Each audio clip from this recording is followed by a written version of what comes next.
Hey everybody, welcome back to the Family Mart Podcast. I'm Chris. And I'm Jay. Welcome back. Shout out to Christian and Crystal for being our new annual patrons. If you want to sign up, you can get access at patreon.com/FamilyMartPod. That's where we do all the bonus episodes. Woo. A bunch of new contents on there. So thank you to our supporters.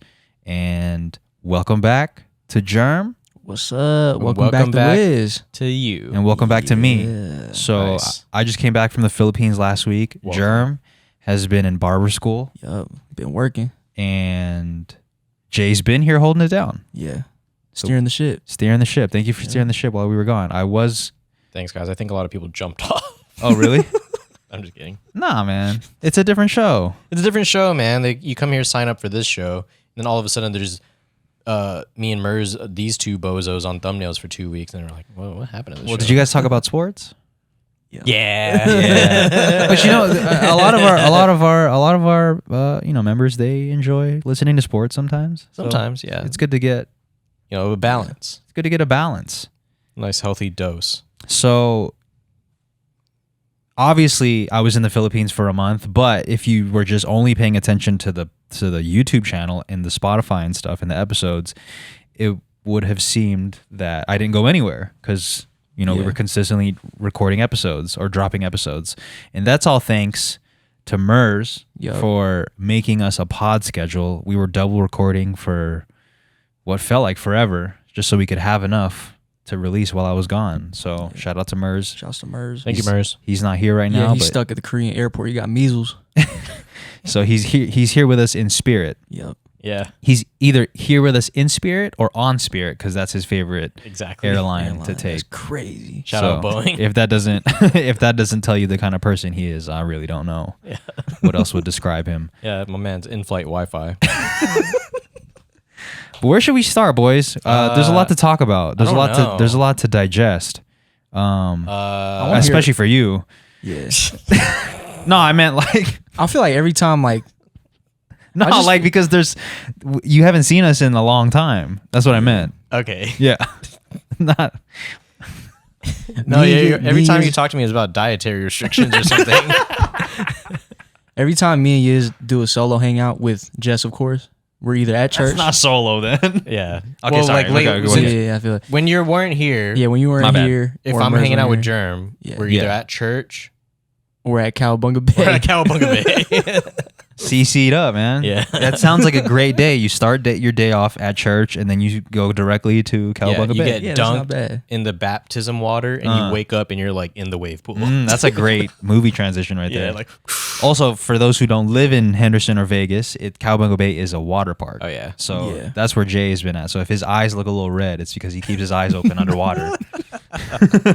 Which I actually don't do that anymore. I used to do that growing up, being in the water. Yeah. Just keeping my eyes fully open. Yeah. But I don't like that hazy feeling that you get. Yeah, I don't like it either, but I like seeing underwater. You do? Yeah. You'll take the side I'll take effect? the L real quick. Yeah. I wear contacts and I still do it, which is underwater. Yeah, it's illegal. You're not supposed to do that. But yeah, that's why I'm like my eyes are really red and they're really low when I'm supposed to be driving. Yeah. They're really irritated. That's crazy. Well, speaking of, we'll get into the Philippines and barber school, but speaking of swimming pools and stuff, do you guys blow your nose underwater? Yes. Oh yeah. Okay. Yeah. Do you guys also rise above the water and spit out the water that's in your mouth? Yep. It's not that I like spit it out like Triple H. I like just let it dribble down my mouth. Okay, so you look like a toddler coming out the water. Just but you can't tell what's slobber and what's water. Okay. I feel like every time I'm in the water, I'm like doing this. Yeah, me too. Like picking my nose. Yeah, because I want to make sure that there's no water in my nose, there's no water in my mouth. Yeah, and I just got to make sure I'm clear of the water. Yeah, I'm like really mucusy, so like just about every time I swim, I have someone going like, "You got something right here." Are you guys ever thinking about how dirty that water actually is? The one in Cowabunga, or the or just one in general, like Jay's backyard, in a swimming pool in Jay's backyard at Cowabunga Bay. Jay's backyard, I'll drink it. Yeah, whoa. I'll drink that. I'll drink that. But Cowabunga Bay, I'm like, you're always thinking about how dirty. it is. I'm like really closing my mouth. How about public pools, like an apartment swimming pool? Are you thinking about how dirty it is? It depends. I've swam in some pretty clean apartment pools. Damn, I feel like I've been all types of bodies of water. I've been in my apartment pool. I've been in my pool. I've been at Cowabunga. Yeah. But at Cowabunga is the only time I'm thinking about like How damn, dirty it's it is. dirty. Because we started off in the lazy river, Mm-hmm. and certain parts you shouldn't look at the water because it's like it's noticeably yellow. Yeah. You know when the water's dirty. It just don't feel right. Yeah, it's just Yeah. like It just there's not feels- enough- it feels there's not enough grimy a little. chlorine Yeah. there. Yeah. I remember we were on the cruise ship and I went to go swim there. I dumped my whole head in there and we came back out and I just licked my lips and it Ew. tasted like Yeah, salty that's- tequila and I was like, I'm whoa. definitely not licking my lips after coming out the I water. wasn't trying to lick my lip. Remember that time? It was during the cruise. I had like the chapped lips. Oh, yeah, okay. yeah. Little did I know I had actually That's like true. some fungus on my lip. If you think it's from the pool? Nah, it was just like Poor clean- hygiene? Nah, it's just poor hygiene with water bottles. Okay. I didn't clean them good enough. So like at one point they started to like build up. That's disgusting. Yeah. Yeah, it's nasty, This but whole it's time I actually thought common. you just had like windburn. That's what I thought too. That's And then- the problem with any sort of lip malfunction going on. At least for me, I'll speak for myself. When I know that it's either chapped or you got windburn, I can't stop putting my lips together, which makes it worse. yeah. You know what I mean? Yeah. Yeah, So- keep licking. It's like it's just a never-ending cycle of doing this and then putting your lips together and then licking them and then putting chapstick on and then it gets dry. Yeah. It's all bad. It's all bad, bro. That's why they say if you use chapstick or Burt's Bees or whatever, it's actually making it worse. Burt's Bees probably. is actually the worst chapstick you use, man. You gotta use the Aquaphor. Yeah, see, Okay. I feel like people get really religious with chapsticks or Yeah, it's with lip products because I'm diehard chapstick. Yeah, I'm diehard Ashy lips. I feel like You know me. I'm with Burt's Bees, but I've been using Aquaphor lately, but it feels like it's not like a chap thing. It's more that's more like a seal. Aquaphor. It feels like I feel like I'm sealing my lips in. You know what I'm saying? Okay, Like like real military, like yeah, like what I'm saying, like you're like trapping it versus healing it. okay. So you're putting a Band-Aid over them pretty much versus like putting nutrients. Yeah. Because like you put Aquaphor on a that. tattoo, don't you? Yeah, but I think it's a different product though. I don't think he's using like you use the lip, unless it's the same. I don't I know. think it's the same. I don't know. I use the Aquaphor, but it's kind of like chapstick. Aquaphor chapstick. It's Yeah. not the gooey stuff. But you don't. Oh, So those are two different. Maybe I'm using the wrong one then. I'm using You're I'm using putting the tattoo, yeah. I'm using tattoo product on my lips. Yeah. But listen, I'm diehard chapstick and not like, well, chapstick has become the brand. Like it's just like Band-Aid. How it's not called a Band-Aid, it's a bandage. But Chapstick is more popular than lip balm. yeah, I'm team chapstick, the red one specifically, Damn. because There's red one cherry, there's red one strawberry. strawberry. Pull it out right now. Use it. Slowly. Let me see that. That's crazy. Does it turn your lips Pull it red? out when you use it. Yeah. Yeah, but that's why There it because is, the red so I rocket. used to use the Burt's Bees, but you know how it's it's white, so it'll smear on my lips, and then my lips look white. Oh, But but if you like this- some white cast. Yeah, if you put this and it smears, it's red, so it looks like Oh, you okay, you, okay. you got nice red lips. Yeah, put it on real quick. I wanna see. They're probably it. You put it on so weird, like your lips are like going to like your teeth. So you put it on when it's like ultimately flat, like coming out the capsule. Like I put it on when it's like a little bit like red rocketed. It's like outside of it, and I Oh, you do it like this? Yeah, that's like criminal. it's sticking out a Nah, little bit. this Why is that criminal? I don't think you should be. I feel like you only use what you need. Like sometimes I even like to touch the outer part of it. yeah, Yeah. like you need like the plastic hitting your lip. Yeah, a little bit. Really? It don't itch your lip? Nah, Itch your mind. I just feel like I don't know. I feel like I'm gonna bend it if it's out too much. Yeah, I mean, I guess I kind of feel what you're saying. Also, I don't know if this is a very specific, a very Vegas specific issue, but like you take it out of your pocket, you take the cap off, and like half of it's like in the Yeah, cap. it's terrible. Because I take a lot of pride in finishing my chapsticks. So, you know what I mean? Anytime it gets ruined by weather or I just leave it in the wash, You feel like you're cheating. I feel like I'm cheating. Yeah, you finished a chapstick before? Yeah. Damn, I've never I got done like that. 5 bodies. Wow. That's pretty good. Yeah. So, Wow, pretty you never good. wasted I- $1.50. That's well, crazy, that's yo. not to say I haven't wasted them, but I've definitely finished 5. In the last 3 years, I've finished 5 of them. I don't know if that's really something to be proud of because that No. just means I'm putting on a lot of chapstick. No, that's good, bro. I don't know how you could do too much hygiene. Is this for hygiene? That's moisturizing. I did get a little self-conscious because when we were in California one time, we were hanging out with Nate, and he was like, "You love chapstick, don't you? I saw you apply it like 3 times in the last hour." And I was like, I've been had.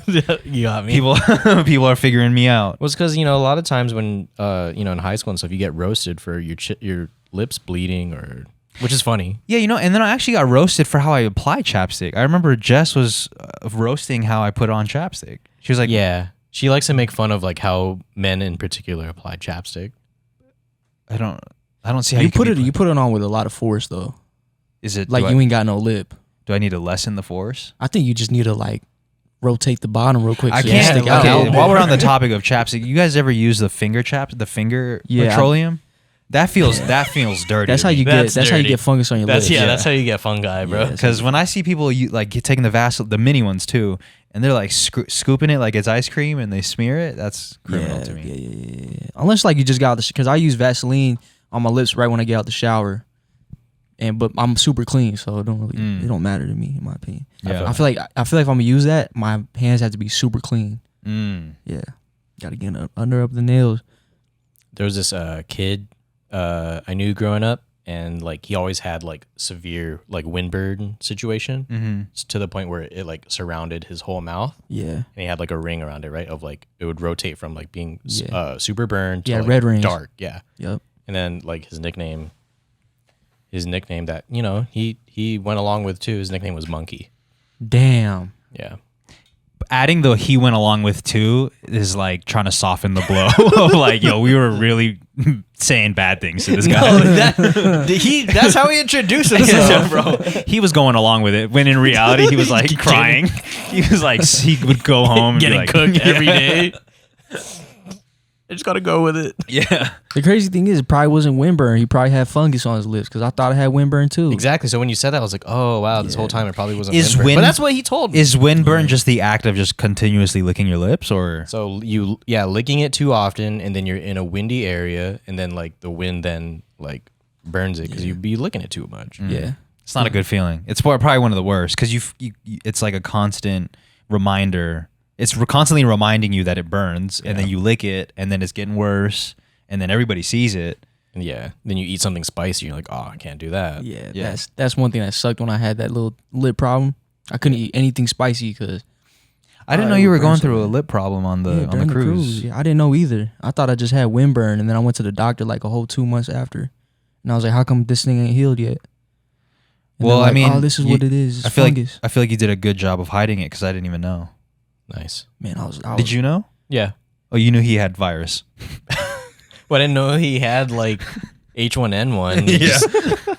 It was just like red on his upper lip. I was ODing on that hydrocortisone, man, and I know if you have too much of that, it's really bad for your skin. Oh, What's hydrocortisone for? It's like some steroid ointment. Yeah. It's like for just like any type of severe dry skin. Eczema? Yeah, eczema is one of them. If I have like a really bad, like when I was working at the restaurant and I washed my hands consistently, my hands would get super dry. Yeah. So I would have to throw some on there just to like really. I was getting a lot of dry hands during the pandemic because I was putting on a lot of hand sanitizer. Oh yeah, and that's super drying. Yeah. Not a good feeling. Really makes you think if it's worth it. The sanitization, yeah, because at what cost? Your skin. Yeah. Okay, let's get into. I don't know where to start. Yeah, Philippines maybe. How do we talk about this? Did you ride the jeepney? I didn't, man. What? Damn, I know. what? I didn't. Oh wait, I didn't either. Okay. Yeah, sorry to I make it about me. I didn't ride. They're actually trying to phase out the jeepneys. They're trying to really? modernize the jeepneys. Like collectively, like. Yeah, they're trying to get newer ones implemented. Oh, okay. Yeah. So I don't know if they're specifically trying to get EV jeepneys. Whoa. EV-neys. That'd be kind of cool. Self-driving. Wow. It would, I don't know how, that'd be kind of detrimental to some people's pockets because, that's people's living out there. So if it was self-driving, that's one less job. Not only for a driver. Not only do they make a living, they probably love doing that. They love driving the whole city around. You think so? You think? Oh yeah, I would say that there's probably some people out there that really enjoy it. I feel like the Philippines. Correct me if I'm wrong, anybody, but I just feel like the Philippines got really simple lives that they just find joy in anything that they do. That driving the whole city around, using a jeepney is probably one of the funnest things to do out there. Yeah, it seems pretty fulfilling. I will say, and I don't want to generalize the Philippines or the Filipino people, but in my experience, a lot of the service workers take a lot of pride in their service for people, and you really feel like these people enjoy serving you. Yeah. Like at a restaurant, or maybe it's the police officer that's helping people park in a parking lot, or just being a doorman. Yeah. It really feels like they enjoy what they do. And if they don't, then they're doing a really good job of just Faking it. I think I have heard that we are really hospitable people, as well as you guys heard what Theo Vaughn said, right? About Filipinos? Yeah. He's like, the last person I want to see like on my deathbed is like a Filipino guy. He's not wrong. Yeah, I will say a lot of the nurses that were helping grandma during her last few days in the hospital, they were all really kind. Like it was almost guaranteed. Like if you see a Filipino walking in, you know that grandma is in good hands. Yeah. So I will say, a lot of the Filipinos that I encountered in the Philippines, they're very hospitable.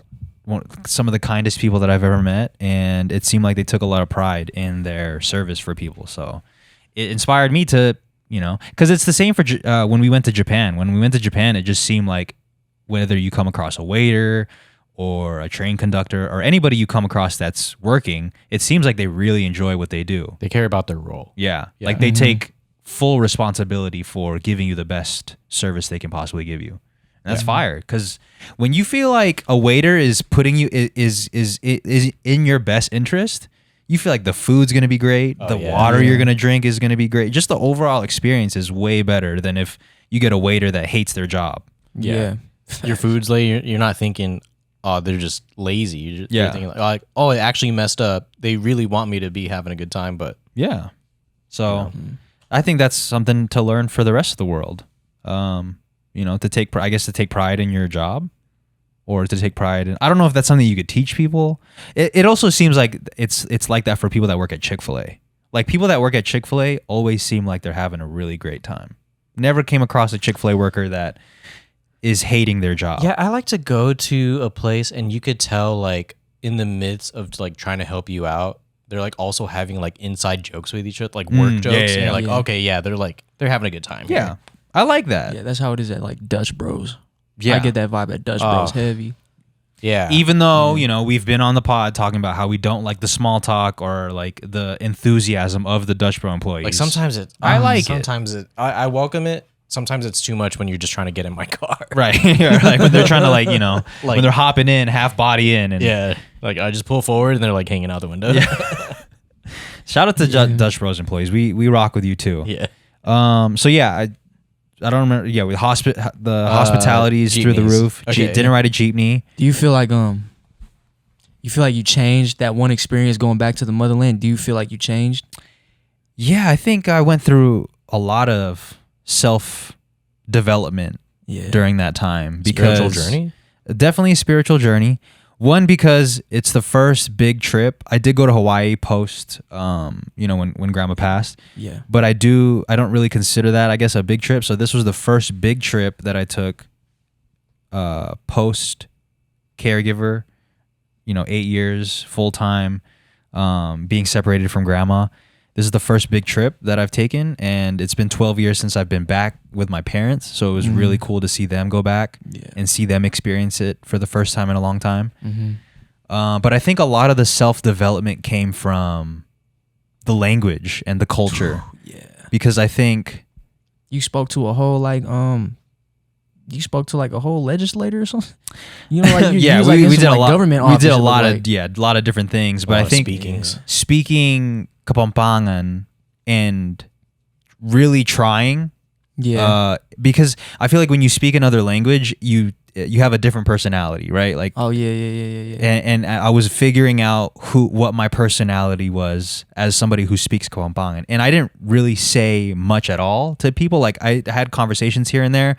A lot of it was because I still carry a lot of shame because I don't speak Kapampangan in the way that I feel like I should be. Yeah. Because my parents are Kapampangan, we're from Bamban where they speak Kapampangan. I feel like I should be at a level that's native, but I'm not, and I carry a lot of shame. So I found myself a lot of the times holding back from what I wanted to say because I couldn't fully express what I wanted to say in the way that I can do here. I feel that. I feel that. So there was a lot of getting over that. And I think going through that and just pushing through and persevering. I know it sounds crazy to like persevere to speak, but it's to for 30 years of my life to speak English only. Yeah. And then to all of a sudden switch speaking a different language to your parents. It's a big life change. In a whole different country too. In a whole different country. I'm pretty sure that like your parents and including everyone in the Philippines, like I'm pretty sure they respect the effort that you put into. I can only hope that they do. I don't know if that's true or not, but I hope that that's the case. Yeah. Not respect, but more like appreciate. Yeah, for sure. You know, look at me. Like I don't know anything about Kapampangan, man. I really need to step it up. But yeah, I think just going through that, it changed me a lot, and also it really pushed me to learn Tagalog. So I came back. Yeah. I've been working with a tutor learning Tagalog. I've been taking classes every day. So now you know. I can understand maybe about 70%. That's pretty high. Yeah, that's pretty good. And I can speak maybe like 5%, which is 5% more than I was speaking beforehand. Let me ask you this: do you think that learning Tagalog is going to help your Kapampangan? I think so, because there's a lot. Because I'd rather resort to a speaking style of Kapampangan mixed with Tagalog versus Kapampangan mixed with English. I think that's, you know what I mean? Like when I run out of words that I could say in Kapampangan, it's cooler to me to like resort to just speaking Tagalog versus running out of words in Kapampangan and then resorting to speaking English. Is there a big difference? Yeah. There's a big difference, but I can never tell. But someone that's actually learning the language, do you know there's a big difference? There's a difference in the way that you say certain vowels, and there's a lot of difference in some of the words. There are similarities though, but you know what's crazy? My mom she always said that they speak Tagalog with a Kapampangan accent, and I never understood that until I started learning Tagalog, and my Tagalog coach was like, no, you have to actually say it like this because that's Kapampangan and not your Tagalog. coach called you a fob. Right. He was like, that's not the right accent. So I was like, I get it now. Yeah. It's crazy because like my parents could never decipher the difference between like an East Coast accent and a Canadian accent versus like a Southern accent. Yeah. And I always felt like it was similar, and I couldn't tell the difference in that in the Kapampangan accent. But now I'm finally understanding it. I'm like, oh, that's what you meant by you have an accent when you speak Tagalog, which is crazy. That's wild. So yeah, I feel like I just said a lot right there. I feel like they all sound the same. Low key, you know, I don't think that Ilocano, Tagalog, and Kapampangan, they all sound accent wise, they sound the same. Got you. Language wise, they sound different. Well, you know, I will say this about Kapampangan. So, and this is my bad if this goes on for a long time, but this is something I've been thinking a lot about. Kapampangan is a dying language. We all know that. But it really, really hit me when I went to the Philippines because I saw all the younger kids who have Kapampangan speaking parents that can't speak Kapampangan. They only speak Tagalog. Which blows my mind because you would think if your parents speak Kapampangan, you also speak Kapampangan if you live in the Philippines. But really, like for most of the people that I met, at least most of the kids nowadays, even in Bamban or in all of Pampanga, where Kapampangan used to be the main language, but now it's Tagalog. Wow. And a lot of also it's Tagalog and English. Like a lot of the kids that live there that are growing up there, they don't even speak Tagalog. They speak English. What? Sick. So, and then I had this thought, like, bro, when our parents die, who's passing on the language? Even my dad's brothers, their kids, they don't speak Kapampangan. They speak Tagalog. And English. And English. No Kapampangan. So when all of those people die, who's passing it on? So I feel like I've made it my mission to, I don't know, preserve it in a way. So there's a lot of things that we've been doing behind the scenes to like make courses, and we have a website and we have tutors. Like we're trying to, you know, really ramp up the resources for learning Kapampangan. Got it. Because I would hate for it to die. Imagine like we have like how many siblings does your dad and my mom have? They have like eight siblings. Maybe. All of their children don't speak. I mean, your brother speaks Kapampangan, but like, what's the likelihood of us passing it on and it lives? Probably it's like really low. Yeah. Right. Especially living in America. Yeah. So it just, you know, Damn it kind of surprises me to hear that our fellows in in the Philippines. in Pampanga are not even Yeah. teaching it to the kids. I don't know why. I only was able to ask one person why they didn't pass on the language, and they're like, well, we just got used to speaking that to them in Tagalog. So Yeah, that's that's a thing about, like, I guess in the bigger picture about like globalization, like just things that are easier to talk to more people with, you're going to use more. Right. That's why English is still like a language spoken around the world, even in the Philippines, it sounds like. I think English is the official second language of the Philippines. Yeah. I think I read that on like an instant noodle pack on like Punsalan series. English is the second. English is the But second. you know what's even language. I seen a video of people in the Philippines. They're asking fellow Filipinos, "Can you let's do this interview in full Tagalog with no English?" And they couldn't do it. Like they have to use English. In their sentence. I know. That's why when in you their watch sentences. TFC, damn near you could tell what's going on because you have. Kasi they didn't want to do it like that. Yeah, it's just so influenced by English. I'm just like, yo, I get it. So I really made it my mission to like try my best to preserve the language, because if you try and find resources for Kapampangan, and no, this is no disrespect to the people that have tried, but it's like far and few between. Dude, there's no translation. There's no translation. There's no resources. There's barely any tutors out there teaching Kapampangan. There's maybe a few people here and there that are making content, but it's really overshadowed by a bunch of other stuff. Yeah.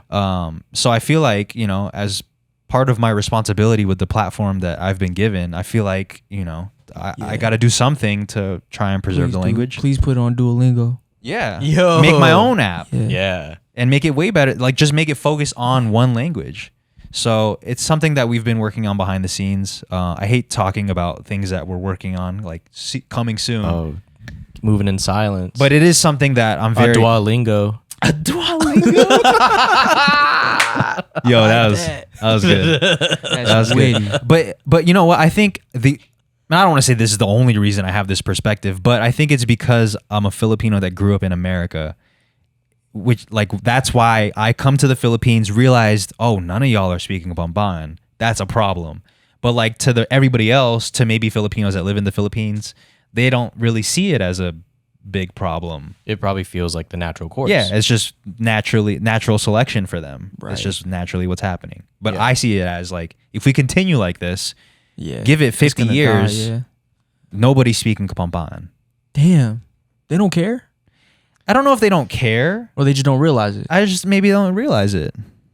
Well, because like let's try to extrapolate like what might be going on, right? Like I know a lot of my my cousins on the other side, a lot of them work in Manila. And then like if that is pointing to where all the money is necessarily for the country, that is like one of the densest cities in the world.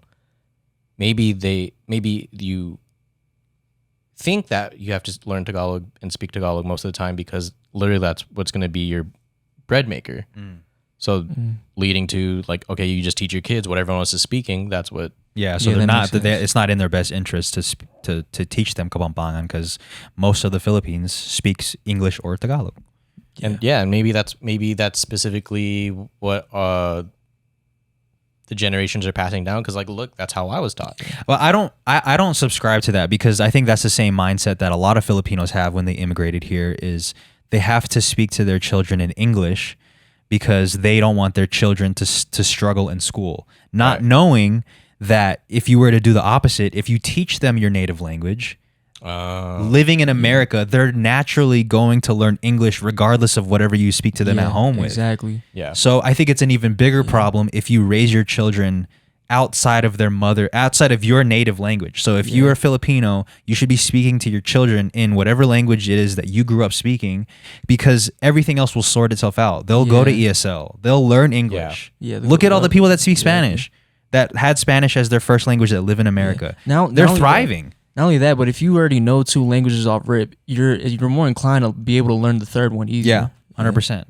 So I think they had good intentions I think Filipinos had good intentions with raising their children with English, but I think we're seeing the effects of the effects of it when they get older is they don't know how to speak their own language, and then sometimes even parents, they shame their own children for like, how come you don't know Tagalog or Kapampangan? Well, because you spoke to me growing up in English, and now I have broken English, and I can't even speak your native language, which you speak fluently. Now I can't speak either. You can't do either. It's like you're really setting them up. Like you thought you were setting them up for success, but how would they have known that? Yeah, how would you have don't known that, man? They wouldn't have known. They just came to America.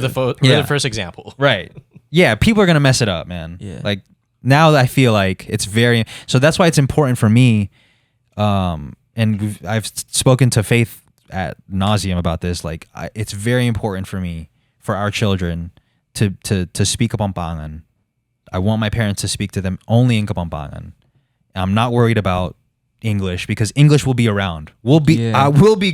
They're gonna go front. to school in an English speaking In an school. English speaking school. They'll be just fine. Like we got English on lock. I never thought of that. That's crazy. I want to raise my children speaking Kapampangan, speaking Tagalog, so that when they get older, they don't have the same struggle of me like muting myself because I can't fully express myself in Kapampangan. Yeah. This is the most I've spoken In English. at all in the last month because I wasn't really able to express myself like this to anybody out there. Bro's mute. So I feel like maybe that's a part of the reason why I have a lot to say, but Okay. I was really just like silent a lot. Out there because I was just a lot of it was input and half of it was just like being afraid of like sounding American or I thought that would have had you trying to say more things. Yeah, I think it's slow. It's a slow process. Yeah. Ideally, I would have loved to just like who cares about making mistakes? Just go out there and like Just wing it. just wing it, bro. Yeah. But It's different when you out there. it's different. Yeah. When it comes time to doing it, it's tough. It's different when you're in front of a crowd of graduates. Yo, yeah. Oh man, That's different. That's not like talking to the dude at the store like about how many things you want. Yeah. Well, I know. Real quick, the last point in the whole language thing. Like, this isn't just for Filipinos. I think this is for any race or any language out there. Like you're gonna. I feel like you need to raise you raise your children how you want, but I do think it's in a lot of people's best interest to teach their kid their native language, whether that's Spanish, German, Russian. Growing up in like if they're growing up in America, speak to them in your native language. The English, I promise you, it will sort itself out. Especially if they go to an English speaking school, they're gonna learn how to speak English. Yeah, they're not gonna have a problem with that because they're around English, and it just think it's cooler because then now your kid automatically has two languages that they could speak in. Yep. It's fire. Yeah, and I think there's like proof out there that like those who can speak multiple languages have like a more capacity to understand more like just like things in the world. I believe in that general. because you have two lenses that you can look at the world through. I remember looking this up too. Like, there's something in your brain, a specific part of your brain where it's just pretty much more. What do you call it? Spongy? It's been worked out more. Oh. Yeah. So it's just like inclined to be able to pick up languages easier. Yeah. I agree. Cool. I agree with that, bro. I don't know the science behind it, but I don't doubt it at all. Yeah, no, I love me a bro science. Yeah. I feel it. I think people who speak multiple languages, I just think also they're just looked at way cooler. Like you hear somebody speaks a second language, you're like, after you ask them how to say all these bad words, you're like, man, that's really cool that you speak that. Or like they pick up the phone and they're talking to their parents in their language, you're like, man, that's so cool. Yeah. Because they turn into a different person. Yeah, you know what's really cool when they speak a language it's not even their parents. Like, oh yeah, they speak like French. Yeah, but all their families from like Italy. So then you make a YouTube channel of like going to random French restaurants and like ordering. Dude, I love shout out to Shauma NYC. I love Shauma's videos. He's the white dude that speaks Chinese in New York. That surprises everyone. Well, I'm sure they all know him by now. Yeah, for sure. But I just love because like you see how much people open up when they can finally speak the language that they speak. It like really opens people up. Pause. But yeah, so that was something you can't say that in Kapampangan. Huh? How you say that in Kapampangan? Pause. There's no. That's not even like they don't even that culturally. It's just not a thing to be like. How you say stop? Toknang. Toknang. But it's like it's pause is such a culture like such an American thing. Yeah. That wouldn't even make sense, bro. Yeah. But speaking of like support and stuff and like meeting other people, we did so many things out there, bro. Like We went to Boracay, which I thought was cool. I don't know if you guys have ever been to Boracay. Nah, but I've seen mad videos and I've always wanted to go. There's lots of tourists there, but I mean, I'm a tourist. White sandy beaches. White sandy beaches. Lots of foreigners. Lots of foreigners. Yeah, isn't that like probably like the vlog capital? I do think it is the vlog capital, but I think the coolest part about that island is everybody gets around on these electric bikes. I don't know if you guys have seen them. Like there's these like the green electric bikes, and sometimes they could fit like 6 to 8 people on them. Like on tandem? Well, it's just like a jeepney, but it's being led by an electric bike. Oh, cool. Wow. Yeah, and that's how you get around the city. Nice. It's not even that big. Damn, I didn't know the Philippines was really on some electric type bro. beats. Well, it's because the way the streets are designed, like it's really inefficient to drive around in a van or in any other vehicle other than a electric bike. It's like, I'm sure it's like tight streets. And Yeah. Yeah. Okay. Cool. Would you? I saw you on a banana boat. We were on a banana boat. That thing was pretty aggressive. It looked like a hot dog boat with how big it was. Yeah, it did look like you're on a giant Oscar Mayer. That was really cool. I got a little seasick because that thing was moving crazy. Damn. Did it ruin the rest of the day? It ruined the rest of the water activities because I was kind of seasick we did like this couch looking thing that they were dragging us. It was similar to the banana boat, but it was a couch, and they were just dragging us through the water. Okay. And then that got me even more seasick. And then they took me on a parasail. Yeah. And I was that just was scary, bro. Parasail's like you up in the sky, right? Yeah. And the boat's dragging you. Mm-hmm. It was cool. It was scary. What was it? It was cool, but I was I was dizzy, so I didn't really get to enjoy it as you much. should have thrown up in the air. That would have been wild. That would have been tight. That would have been crazy. I'm glad you made it, bro. There's been like a lot of shark attacks lately. Oh, really? Like not there, but like just around the world. So many damn. I weird didn't know shark that. attacks. It's weird. Yo, I can't even imagine getting. Yeah. Like from the parasail. Yeah, like that would be. Yeah. That would be kind of insane. So that was cool. It was really like the support out there is insane. I know we were talking about it before we left. Like, yo, Wiz, like the support in the Philippines is going to be on another level. But like, we're even telling you to be careful and stuff. It was way more than that. It was way more than I anticipated, which is super humbling. And also, towards the end, I had to I was really tired. Yeah, I was gonna. I remember asking you back in the barbershop when you came for a cut, but like, what was like your social battery like before and then now? Before, it was at an all-time high because I was like, man, this is gonna be dope. I'm gonna meet so many cool people. Like, we have all these events planned. Even off the plane, like people are like, Chris Punsalan. Yeah. At the airport? At the airport, yeah. Oh, So wow. just from that set the tone for the whole. As soon as I come off, like the people that are assisting people in wheelchairs, somebody's like, Chris Punsalan. I was like, whoa, is this what it's gonna be like? And then as soon as we got to baggage claim, like pictures nonstop.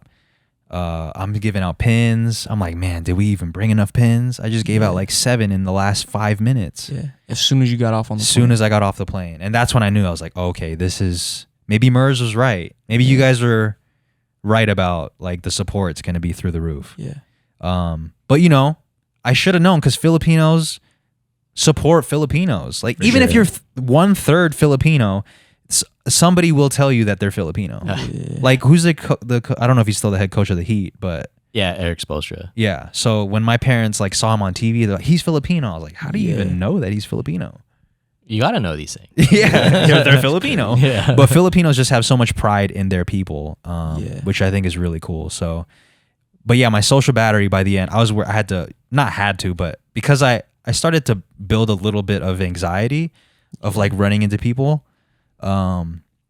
So I would I started to wear a mask and a hat and sunglasses, but even that, and I think it's the tattoo, but even that, like people would still, like people are taking pictures of me from far away and posting it. It's probably just the drip. Oh, maybe the way that. It's you very move, American. Yeah. But even if you're wearing a hat, sunglasses, and a mask, people are like, okay, this guy's got to be somebody. Yeah. No, and it's crazy because we were going through the mall, which is probably like not a place that I should be going to, but like I was wearing a mask and a hat and glasses. We're walking through and I hear these people next to me. They're like, that guy looks like he has the same face shape as Chris Punsalan. It's like Michael Jackson when he was wearing his mask and his hat. Dude was just rolling around and everyone still knew it was Michael Jackson. Yeah, that's true. But Michael Jackson had a look to him. I don't feel like I have a look. Yeah, you do. I guess it is it could be your tattoo. The signature look. Were you impressed with the mall? Yeah, bro, the malls. Dude, SM Clark is serious. I'm surprised how many they had. Yeah. There's so a mall. many. There's like Everywhere, is SM bro. Clark a mall? Like that's like a Galleria mall. Well, No. SM is the brand, and they just have SM malls in Yeah. like every city. But that's like you know how it is with Galleria Mall. Oh, I didn't know they Like had the multiple. Galleria, like, in Galleria every is city. everywhere. Mm, okay, so yeah, it's Yeah. like that. So they have SM Clark, SM Pampanga, SM Manila, SM like just all different cities of Yeah, SM. yeah, yeah. I think the malls. biggest Right. mall of Asia is in the Philippines. I think Okay. I would have to. Yeah. They call it check on the MOA out there. that. Nice. Mall of Asia. No, I'm being. MOA. That's like the nickname for the mall. Got it. But it's huge, bro. I mean, I probably didn't even see a quarter of it. Really? Yeah, it's huge. So the malls were Yeah, cool. mall culture is sick.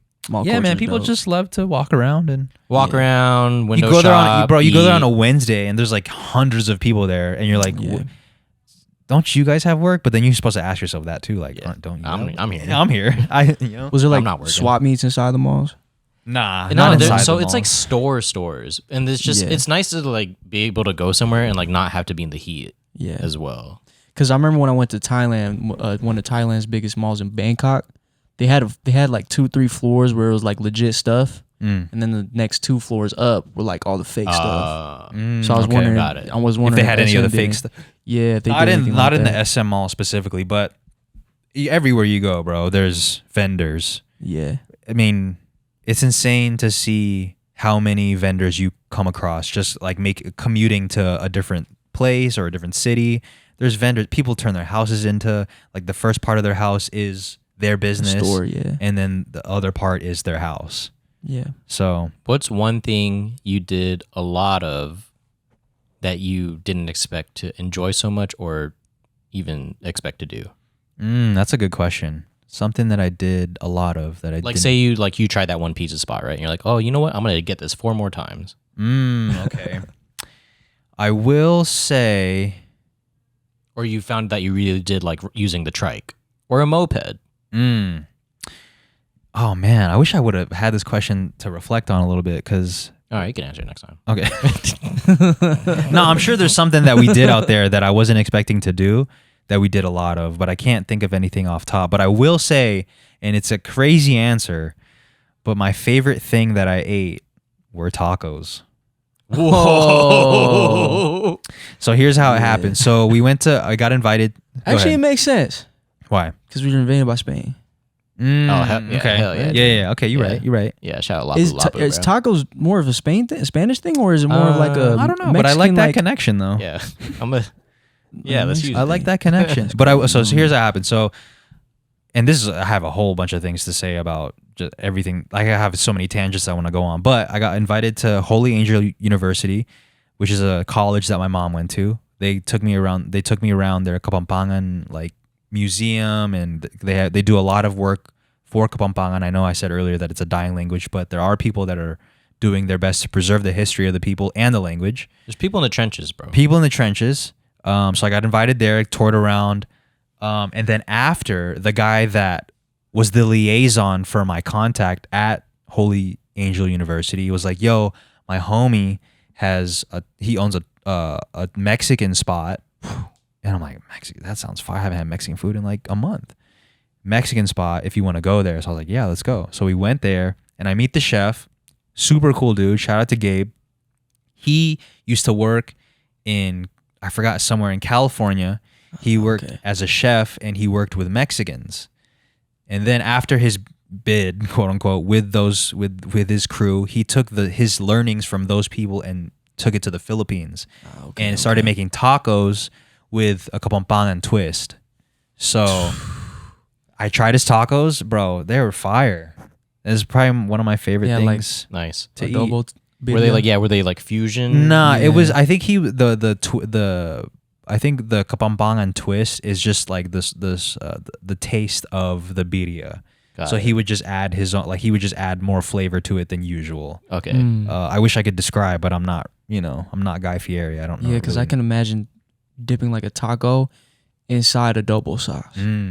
Yeah. Yeah. Sounds fire. So I had some birria. He gave me some shrimp tacos. He gave me some nachos, some fries, and I mean, obviously, I had a lot of like Filipino food that I really enjoyed, but I'd say those tacos were probably my favorite. Ooh, that's tight. So Nice. shout out to my Yeah. dude that was chefing up, hooked it up, crazy.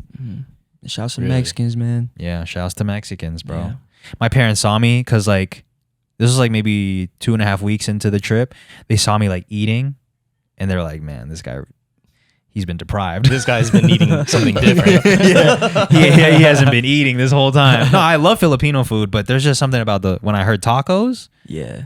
I don't know. It's because you grew up around, yeah. Roberto's. Yeah, you grew up. I just love tacos, bro. fancy, So when when you get a taste of it, some really good tacos at that. Yeah. It's not just some like they think this is what tacos taste like. This dude knows what tacos taste like, right?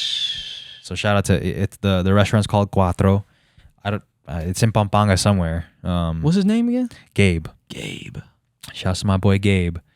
So there was a lot of love, obviously in the Philippines, but then there was also a lot of like people using me for clout, which is such a. It's not a good feeling. Yeah, I'm sure it's not. It's and I'm sure you like- could tell what it is off the bat. Too, Yeah, bro. And I'm not saying that all the people that ask me for video shout outs are clout chasers. And I'm not saying that Yeah. at all. I think it's just a Filipino thing in general. Just enthusiasm. right.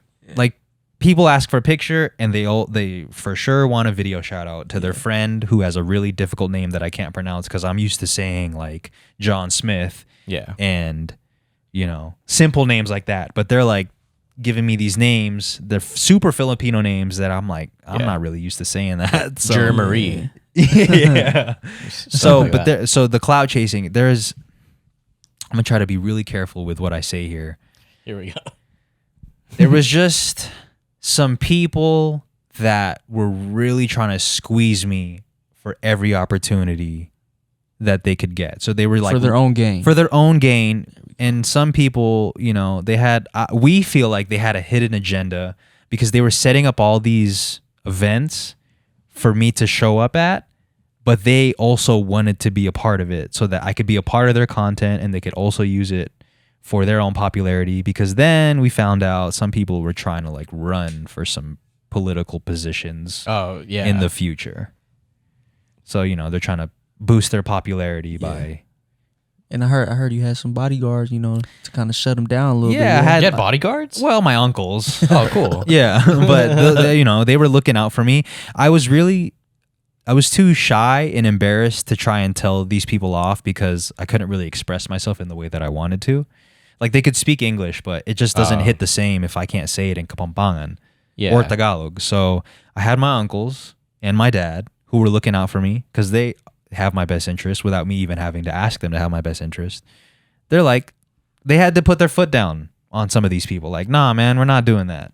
Right. Like, no, man, he's not doing that. Good. So And it's actually probably easier for someone to speak on your behalf. Like, nah, yeah. he's not gonna do that. way easier because it's like it's because I feel like if you're the one saying no, there's some shame in that because you're like, man, it kind of makes you feel ungrateful for the opportunity, and part of me feels like who do I think I am to say no to these people? No, there's a use for managers, bro. Like, Yeah, for sure.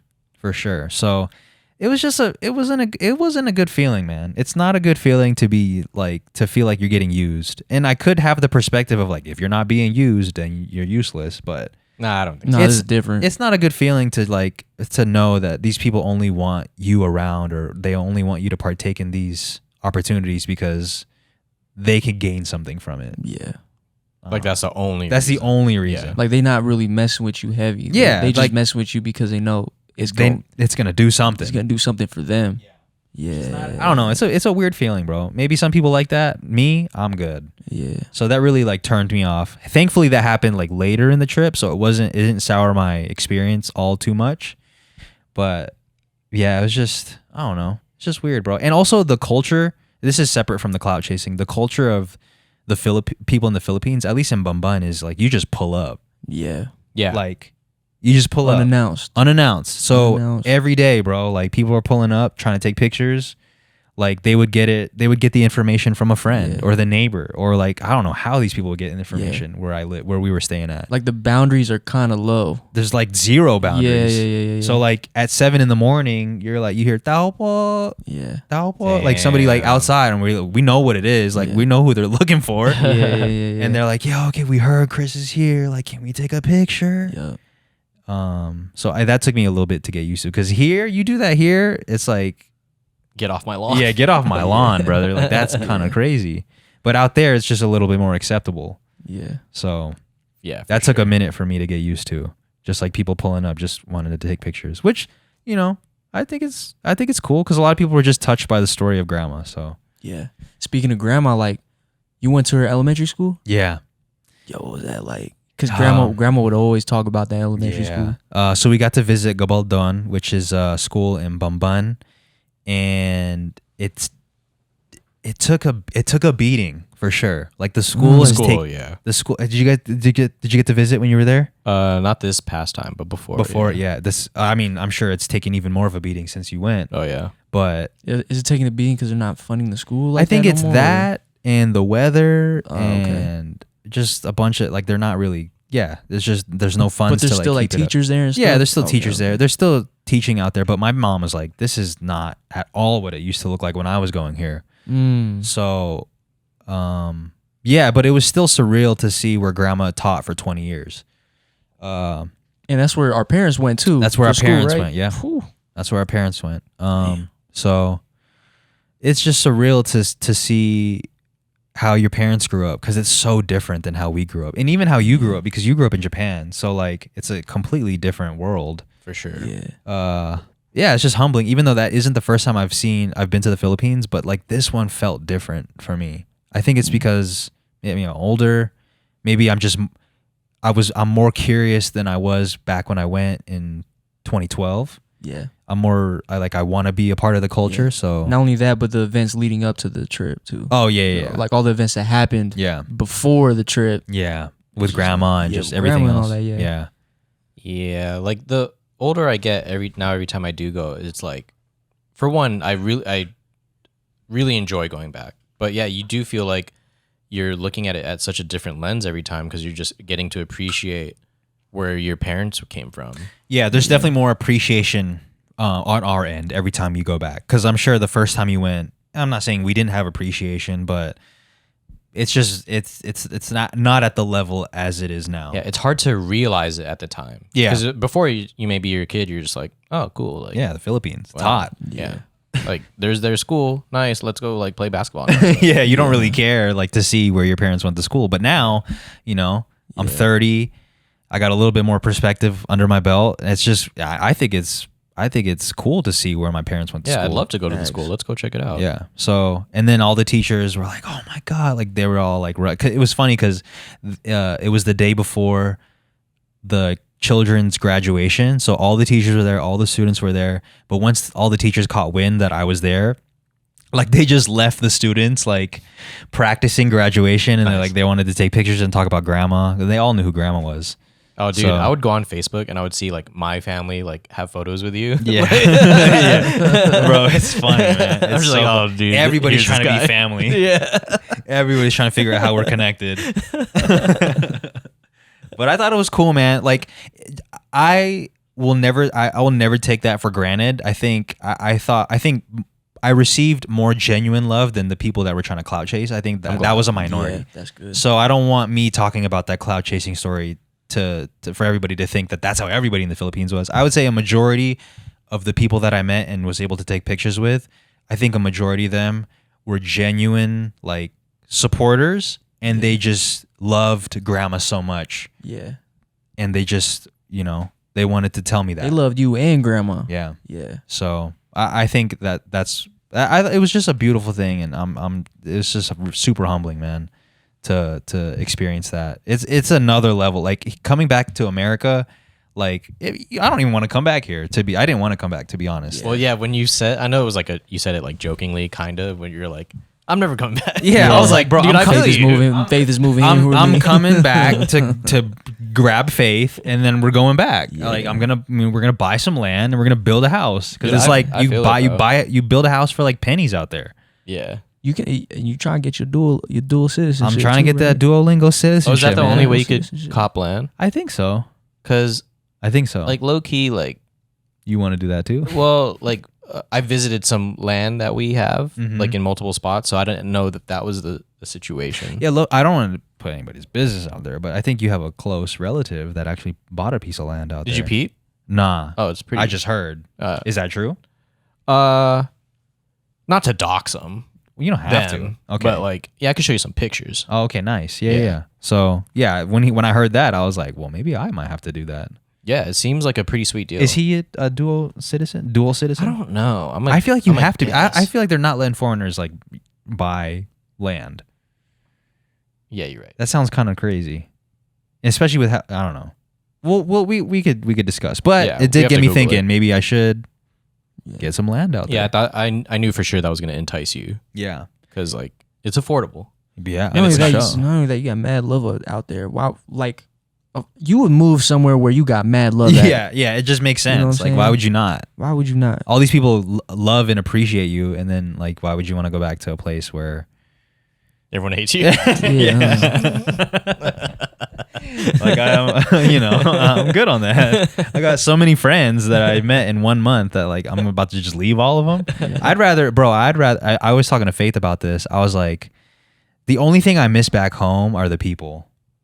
Like Right. I don't care about the house, Yeah. the restaurants, the things. Like if I could just have all my people move back here, like I'd be be happy. ideal. I wouldn't miss anything about home. Yeah. Like I got the internet still, so all the people that I connect with through the internet, I still talk to them on the internet. Yeah. But y'all, and the rest of my family that lives out here, it'd be sick if we were all living in the Philippines. I would be a happy camper. No, bro, I feel that. I wouldn't miss anything. I would miss zero. Like even though the heat is even though it is hot. yeah. It's hot out here. That's Yeah. true. It's hot out here, bro. It's a different heat out here, man. Y'all had AC? Yeah. Oh, okay. Yeah, we had not centralized AC, but Like AC per room. nonetheless. Yeah. Oh yeah, that's fire. But still. So, but speaking of houses and stuff, we're actually going to renovate Grandma's house. Yes. Um, That's tight. Oh, this is confirmed. yeah. I want to see. Yeah, Can you guys yeah. take pictures and videos? I'm pretty sure you already have videos and pictures of what it looks like right now. Yeah, What- we did. I did a Yeah. full 360 tour. I want to see it. If Okay, you, maybe. if you can pull it out. Well, maybe one we day. could just talk about it when you show Jerm then. Yeah. Yeah. What were you gonna say? There's hella stuff there. Yeah. Whose So, stuff is that? so there's people living in there right Oh, now. okay. Yeah. Oh, So, yeah. but so people that aren't related to us, they're not related, but we know who they are. Okay, So okay, which okay. family homies. it is, yeah, family homies. It was a little unfortunate to like kick them out as an aggressive word or like an aggressive saying, but I mean, they knew that they were renting the house until we figured out what we wanted to do with it. Oh, okay. It wasn't a squatting situation. No. Oh, okay. So we found somebody that would live there and respect the land and respect the house. Beautiful. So we went there on like the second to last day to tell them like, yo, this is what we plan to do. It was a bit emotional because like my parents knew who they were. They really loved living there because it's right next to their store. But yeah, but I think we're gonna help them try to find a new spot. Okay. So- yeah, because there's good. spots. Yeah, there's spots. But I do feel them though. Like it's you settle into a spot, you like the spot. Yeah. It's Yeah. gonna be hard to move. Yeah. And you guys haven't even lived there for 12 years. Yeah. You know what I'm saying? Right. Yeah. So, but yeah, we spoke. My parents spoke with a contractor, and he mocked up what it's gonna look like. It looks super. How do you mock it up? Through paper or through an iPad? He was using CAD. Okay. Yeah. It CAD on the iPad. No, I'm not on the Oh. iPad, but he mocked up like something on CAD, and he also had like a mock house of what it's gonna look like on the inside, what the Nice. interior is gonna look like. I think That's I have tight. pictures that I can show you guys. Yeah, I'm down. But it looks really nice. They're gonna gut the whole house. They're gonna remodel the whole thing, take out the second floor. It's gonna be a house with high ceilings. Yep. And when he told me the cost of the whole thing, I don't know if it'd be kosher to say it, but like Yeah. it's affordable. Yeah. Like really. bro, less than six Yeah. figures to do the whole thing. I In remember. CAD. I remember Oh, the what? numbers. It's affordable. Yeah. It's, USD, bro. Whoa. Less than six figures to do the whole thing. That's what I'm saying. Like, why are we living here? Yeah, let's You know what I mean? skedaddle, dude. Like, let's get out of here, bro. But that's only because we have American. Yeah, like for we have sure. US. American currency. So, but yeah, it's super affordable and it's gonna look sick. I think it's gonna be done early next year. So now cool. we'll have a house to go to if we all decide to visit. Yeah. Um, That's a really cool, thing that for us to have, like for our family to just go back to. yeah. So you Whenever. could, whenever you want to go back, you have a house to stay in. I don't have to crash my aunties, even though I love my auntie. Yeah. I Shout out love to your my auntie. family. Yeah. But I don't want to feel like I'm imposing every time. Right. To just have an already like livable home. Yeah. And I think that's cool that grandma passed that on to all of us. Man, that's why it's important to buy real estate. Yeah. Look at that. It's Yeah, been for around. Generational Bro, wealth. that housed, I can't even tell you how many people. Like all of our parents, all of their parents, like they lived in there. Yeah. So it's just been through a lot. And the piano's still there. I think I want to put some money to restore that because it's grandma's piano. So Yeah. Any wanna of the get it keys working. still it's work? I tried, like most of the keys are stuck. Okay. But there's some that, work. And I people were telling me that it's still fixable. So, Oh, okay, cool. Yeah. we could fix it.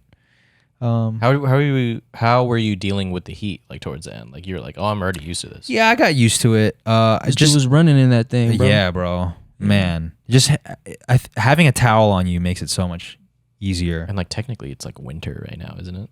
Is it? Well, like, That's wild, bro. is it? I don't know. I don't know. That does not feel Any- like winter. If that's winter, I don't want to know what's. Actually, I think maybe. we just dodged the hottest like recorded time ever Oh, really? in the Philippines. Yeah. Philippines. So, Yikes. Okay. but yeah, as long as I had my little towel on me, I was good, bro. I don't mind sweating. I know there's some people that really get really uncomfortable with Yeah. sweat, but I don't mind sweating. Yeah, I didn't mind it either. And a lot of people out there, like, they don't mind either because they're out there wearing pants. I'm like, bro. oh, bro, yes. They A lot love of the people pants. like in your stories were like panted up. Yeah, they love wearing pants. Pantaloon. I was like, Yeah, oh, lightweight man. jeans.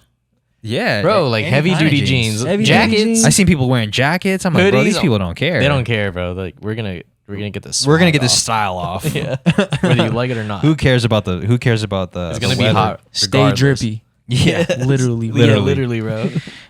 Let's see what else do I got on here. There. You know what's crazy? So through my cousins and through a lot of other people too, I saw the correlation between between having a strong relationship with your parents, like, and what a difference that makes in the Yeah. children. Like, Like you could look at two and be like and see the visible difference. Yeah, because a lot of families out there, at least the ones that I know, I'm not trying to speak it for everybody generally, but for a lot of the families that I knew out there, they had a strong relationship with their parents, and their parents also had a strong relationship. And I saw what a difference that made in their children, because their children emulate what they see. They see that their parents have a strong relationship. Therefore, I think it translates to them having confidence in themselves, being well-spoken, being driven, and just overall living a happier life. I don't know if those two things really coincide, but in my experience from seeing all these other people, like, that's what I saw. For my cousins specifically, because they were raised with the same morals that I was raised with, and just to see them operate, I'm like, that's what, to me, that was the conclusion I came up with. Like, man, you have a strong relationship with your parents, and your parents have a strong relationship with each other. Like, that does a lot for a child. Oh yeah. I didn't know I was going to learn that lesson, if it's even a lesson to be learned, but That's why I think like before, like back in the day, they used to be concerned with like if they came from a nice family, like quote unquote, like nice probably didn't even mean like money. It probably meant just meant like, are how they was their respectable? household? Yeah. Yeah. Like, are they, are they respectable people? Yeah. I mean, just look at the broken household here. Yeah. One parent, single One parent. single parent, or the parents are divorced. Like, Mhm. I see these kids, I'm like, not kids, but these people, and I'm like, man, I feel bad. Like, Yeah, well, you look at the role models, or like, Yeah. your parents are pretty much the first superheroes that are in your life, Yeah. if they're alive, and you kind of rock out with what you see, Yeah. and if you see, a broken home or whatever, Yeah. that's kind of just different perspectives, just different ways of living life. At Yeah. that point, yeah. yeah. So different that's experiences. something I learned. And that's not to say that people who grew up with one parent or who grew up with, divorced parents, I'm not saying that they automatically live a broken life or whatever. I know many people that flourish, of course, in that environment. Of course. But you do have an advantage, I think, if you have two healthy parents with a healthy relationship. Yeah. And maybe I'm not saying anything at all because it's like obviously you're gonna. Yeah. No, I mean it's still something you were able to see though, and like witness. Mm-hmm. So it's also another thing. I don't know if this is related, but this is the first time I was able to see my dad. Like, I don't know. It just felt like he was really himself out there. See him in his element. Yeah. I feel you because I saw my dad do the same. Oh, thing, really? Bro. Like For when he's real? hanging out with the boys. Yeah, it's a different person. Yeah, I'm like, oh, Because your dad is always mad quiet and just moving slow like a turtle. yeah, and like Is he just out like? I'm not even saying like get he it. became like super talkative. Like, yeah, he did talk more to people, but he was like hanging out with the lads, busting darts. Yeah. He was being himself. He was wasn't more- boozing up, but like he's like He's more active. yeah. And then people would come around like around town. They're like, oh, bro, I didn't know you were here. And then they just like start chopping up and like, Bro.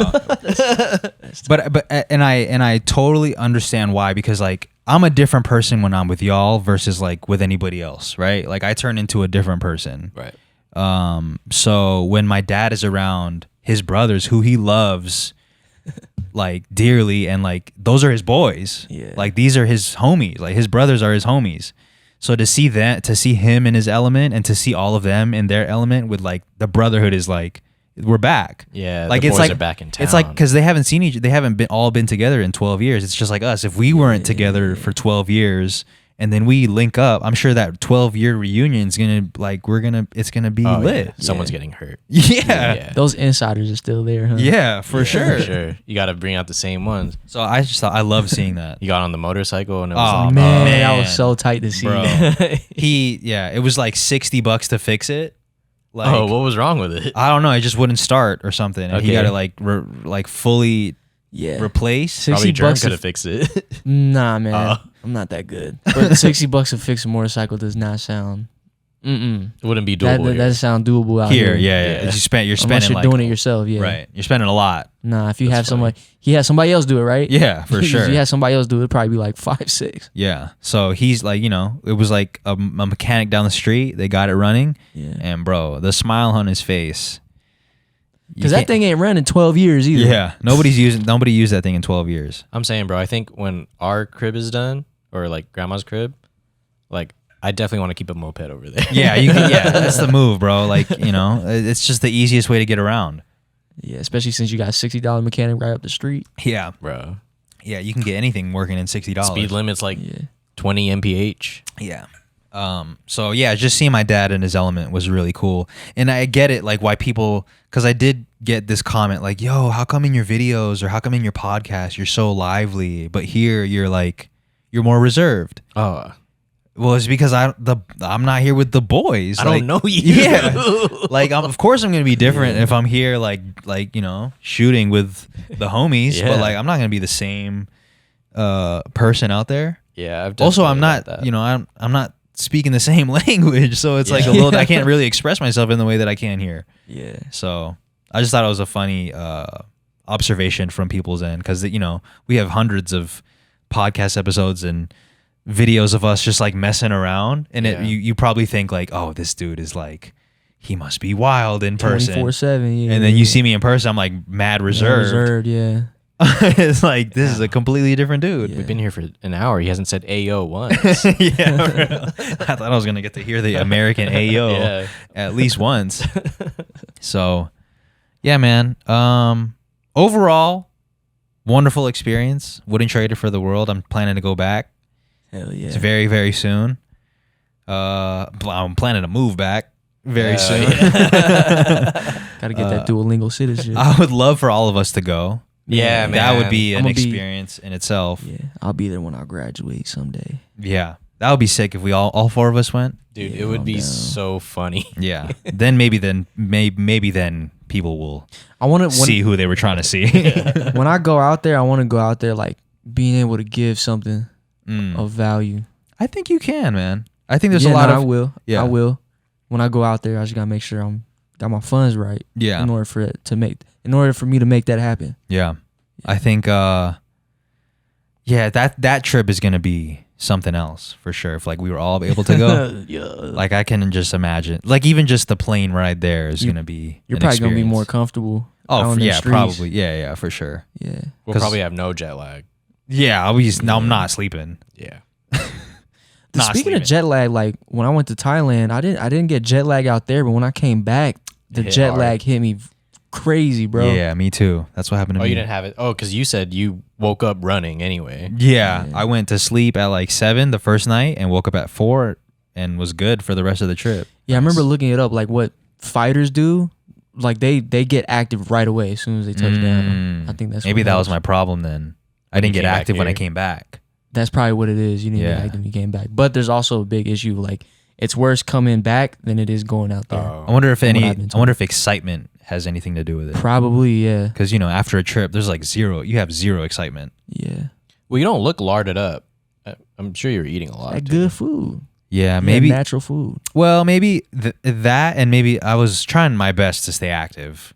Yeah. So I don't know if sweat is in any way correlated to like weight, but I was sweating buckets out there. Yeah, you do sweat a lot, like So- from your forehead. Yeah, and I was man. By the end, I was breaking out like crazy. I don't know if it's because we were eating fried food every day or. What were you eating? From seasick to seasick? I was waiting for that one. Yeah, I was just breaking out like crazy, but Okay. yeah. You're crazy, dude. What were we talking about? Jet lag. Jet lag. Yeah. Yeah, I just took, I popped some ZZ. What is it? Quill? ZZZ Quill. Z Quill. It's a That got me melatonin. right, and it's not at the same time. I wouldn't recommend that. I don't know if that's recommended. Oh You man, should you try might it, wake up see what next happens. year. Yo, you're gonna wake up. Nah, but I'm so glad I didn't have any jet lag there. Yeah. Yeah, Because that would have dude. ruined the trip.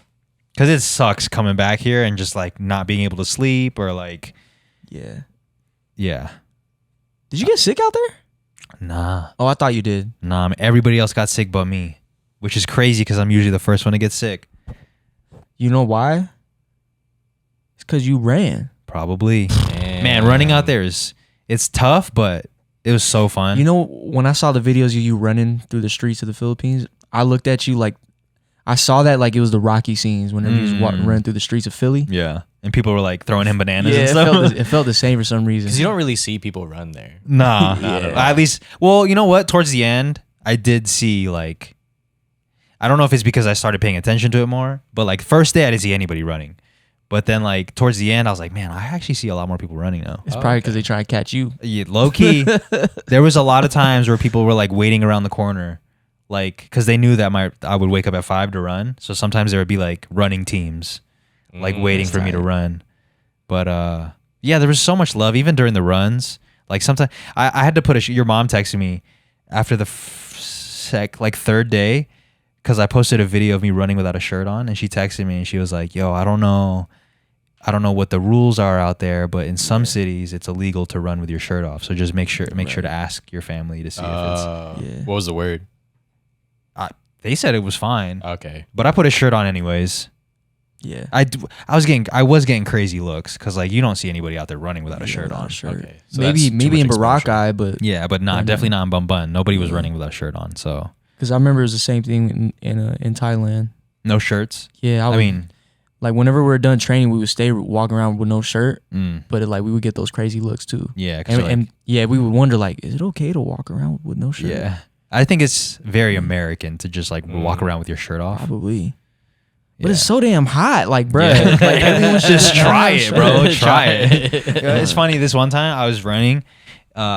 We were running down this like super empty, like it was just a super empty street, and we see this dude taking off in this like homemade plane or whatever. It's I don't know what it was called. And they like bring people, right? Yeah. Yeah, to like fly on? Yeah, it's a fly. I don't Okay, know what yeah. the thing is made out of. Like it looked like he made it in the garage, but like he takes off and in the air he's like, Chris, what, Chris? You heard of that? Yeah. I feel And like a was homemade plane is loud. I was like, it was loud, but he was in the air, and I heard him say, Chris, and I was like, yo, yo. Were you gonna do it? I was thinking about it, but I was like, man, hearing the story about how this dude was like, he's an ex-pilot. Okay. He's retired, but then it made me think like, is he an ex-pilot because he got fired, or was it? Or are you an ex-pilot? Right. Damn. Would you feel bad? All right. My bad. Like the dark side of me is kind of coming out. Would you feel bad if like dude said, "Yo, what up?" and you crash into a tree? I thought I was thinking about that. I was like, man, you keep your eyes on the sky, bro, in that homemade plane. Yeah, and then you're just like for the rest of your life, like, damn, that dude said what up to me, he died. Yeah, he like, he tried to spin and like hit the ground. Watch this, Chris. Yeah, right. The person in the thing flies out because they weren't seat belted up. It's like on some Wright Brothers shit.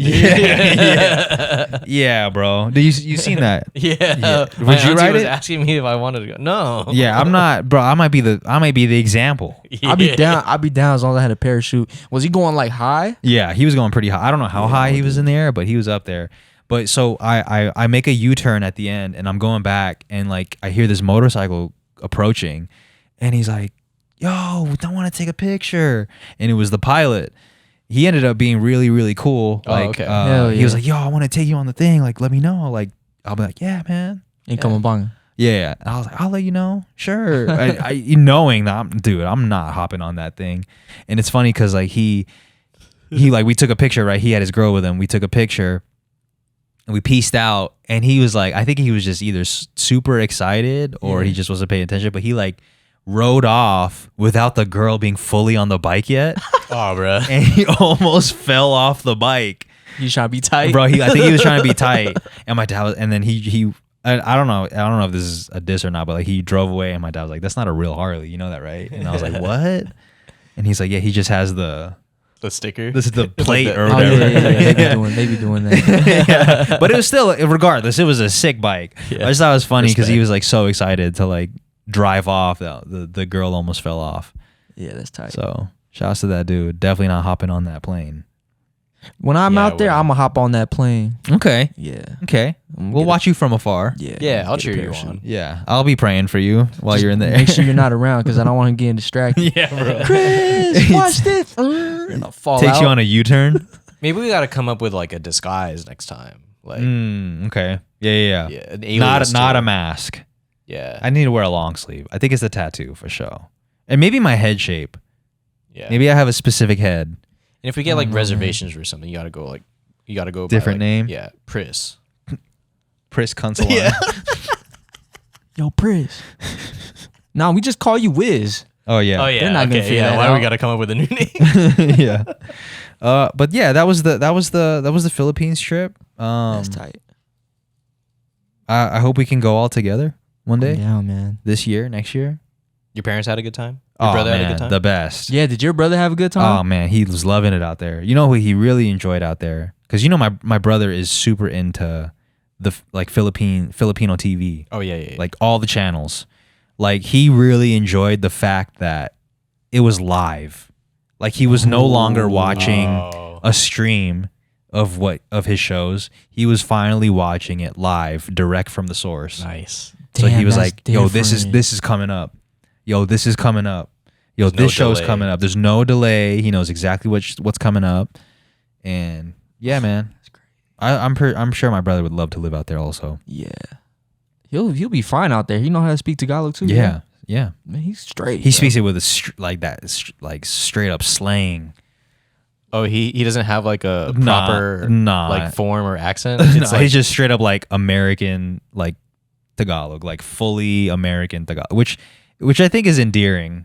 yeah, Like, and yeah, people yeah. love hearing it. It has its own charm. Yeah, it has its own charm. Wait, I don't get it though. Is it like how like an English sentence is formed, but replace those words exactly in? No, it's it's grammatically correct, Oh, okay. but it's just his accent. It's just straight Oh. American accent. Hell yeah. So it's crazy, bro. It's so interesting to hear. It's like a British person. It's like a British person's accent to us. How we find it fascinating. It's the same, I think. Yeah. Keep speaking. Yeah, like I love hearing that. Even though we think you say some words funny, Yeah. like I'm trying to think, what's a word that people say? Like what's a word British people say that we think is funny? bottle. Yeah. Bottle water. Like that's so funny to me. But like, say Sound it like you said again. butthole water. Yeah. Say it again. What else has been going on? Jerm has been barber school, baby. Yeah, he's been in barber school I'm for deep in there. How long have you been in barber school now? I think 2 months. Yeah, and how's it been so far? It's been cool. It's been like, man, I feel myself changing in there, for real. It's cool, man. I love the environment a lot. I like the teachers a lot. There's 4 teachers in there. The owner of the school is a teacher. Shouts to Mr. Littles. He actually just got, I think about a month ago, he got Instructor of the Year award. Nice. So that makes me very like confident in the school that I chose because I'm getting taught by him. Yeah. But there's a total of 4 teachers: Mr. Littles, Mr. Mook, Mr. Jojo, and Mr. Keith, and they're all solid teachers. They all have different games, and I'm just picking and choosing and seeing what I like from them. Yeah. Are all your teachers like currently barbers? Yeah, they're actually still barbering. Yeah. They might not be barbering a lot though. Like they're not cutting hair a lot. They're not behind the chair as much, but they still cut. get active. They still get active. Yeah. Especially with high profile clientele. Nice. Or sometimes I think majority of the time they just cutting up the homies. Do they ever cut like high profile clientele in the school? I haven't seen anybody yet. Yeah. Yeah. But speaking of high profile clientele or just high profile people, the reason why I like the school so much is because they bring in like very like successful barbers into the school to just speak to us every Friday. Every Friday? Yeah. Well, sometimes they're not like well known, but they're successful. I think every barber is successful. You can be successful. You really put your mind to it. Yeah. It don't matter like if you have made a career out of barbering. The way I see it, and they say this a lot, like if you're not successful in barbering, it's because of you. And I believe in it. Yeah. Like there's like a big saying, like the barbershop's not slow, you're slow. Yeah. That's fire. Yeah. I think that's to be applied with anything in life. Exactly, yeah. If you're not successful, it's because of you. It's really because of you. Yeah. It's the same with fighting too. Yep. Fighting, like you can have the best coaches in the world and stuff, but you can still take an L. That's true. It's because of you. Yeah. You know what I'm saying? Maybe you're the one in there. You're the one in there. So you've been learning a lot? I've been learning so much. Yeah. Been learning a lot business wise. Oh yeah, going back to like the high profile clients or high profile people, we just had a Floyd Mayweather's barber in there. Oh, nice. Yeah, she was giving us some game too. So it's just cool to have all these successful people and really big successful barbers like talk to all the students, and we get to ask them questions and stuff, and they like talk to us like normal homies and stuff. Yeah. You know what I'm saying? So it's cool. You able to get a lot of questions off with these people? Personally, not me. I mean, if I have a question, I'll ask. Yeah. But majority of the time, I'll just wait and see if any of the other students will ask questions, and they usually ask questions that I already have questions. Yeah. But the shop, I think the energy of the shop is it's fun, man. Yeah. Like you see all these students who are excited to be there. Yeah. And the energy of it is it's a lot of good energy. It's in there. inviting. It's inviting, bro. It's cool to see like Jerm. It feels like Jerm is really in his element out there, and he has a lot of homies out there. And it's just cool to see. It's great to get a haircut in a place that feels like it has a really friendly environment. Yeah, the culture's dope. Yeah. Shouts to Miss Little. Shouts to all the teachers, because literally they're the reason why the school feels this way. They set the culture. Yeah. So it was really cool. It's really cool to see the students cutting up other students. Oh yeah. Like that's we do that. It's like, bro, everybody in there stays fresh because like you know, you got 15, 16 automatic homies that can cut your hair. Bruh. Yeah, there's no reason why you should be looking busted. That's what I'm saying. And on top of that, Mr. Littles encourages you to get haircuts because this is a part of your haircut is a part of like your business. You know what I'm saying? The way you look. Yeah. Like if you want to go out and network, you got to have a fresh cut. You can't go out there looking bummy unless you're growing out your hair, of course. Yeah. But you can't go out there looking bummy, like no haircut. Be like, yo, I'm a barber. You don't even take care of yourself. Yeah, it's like a skinny chef.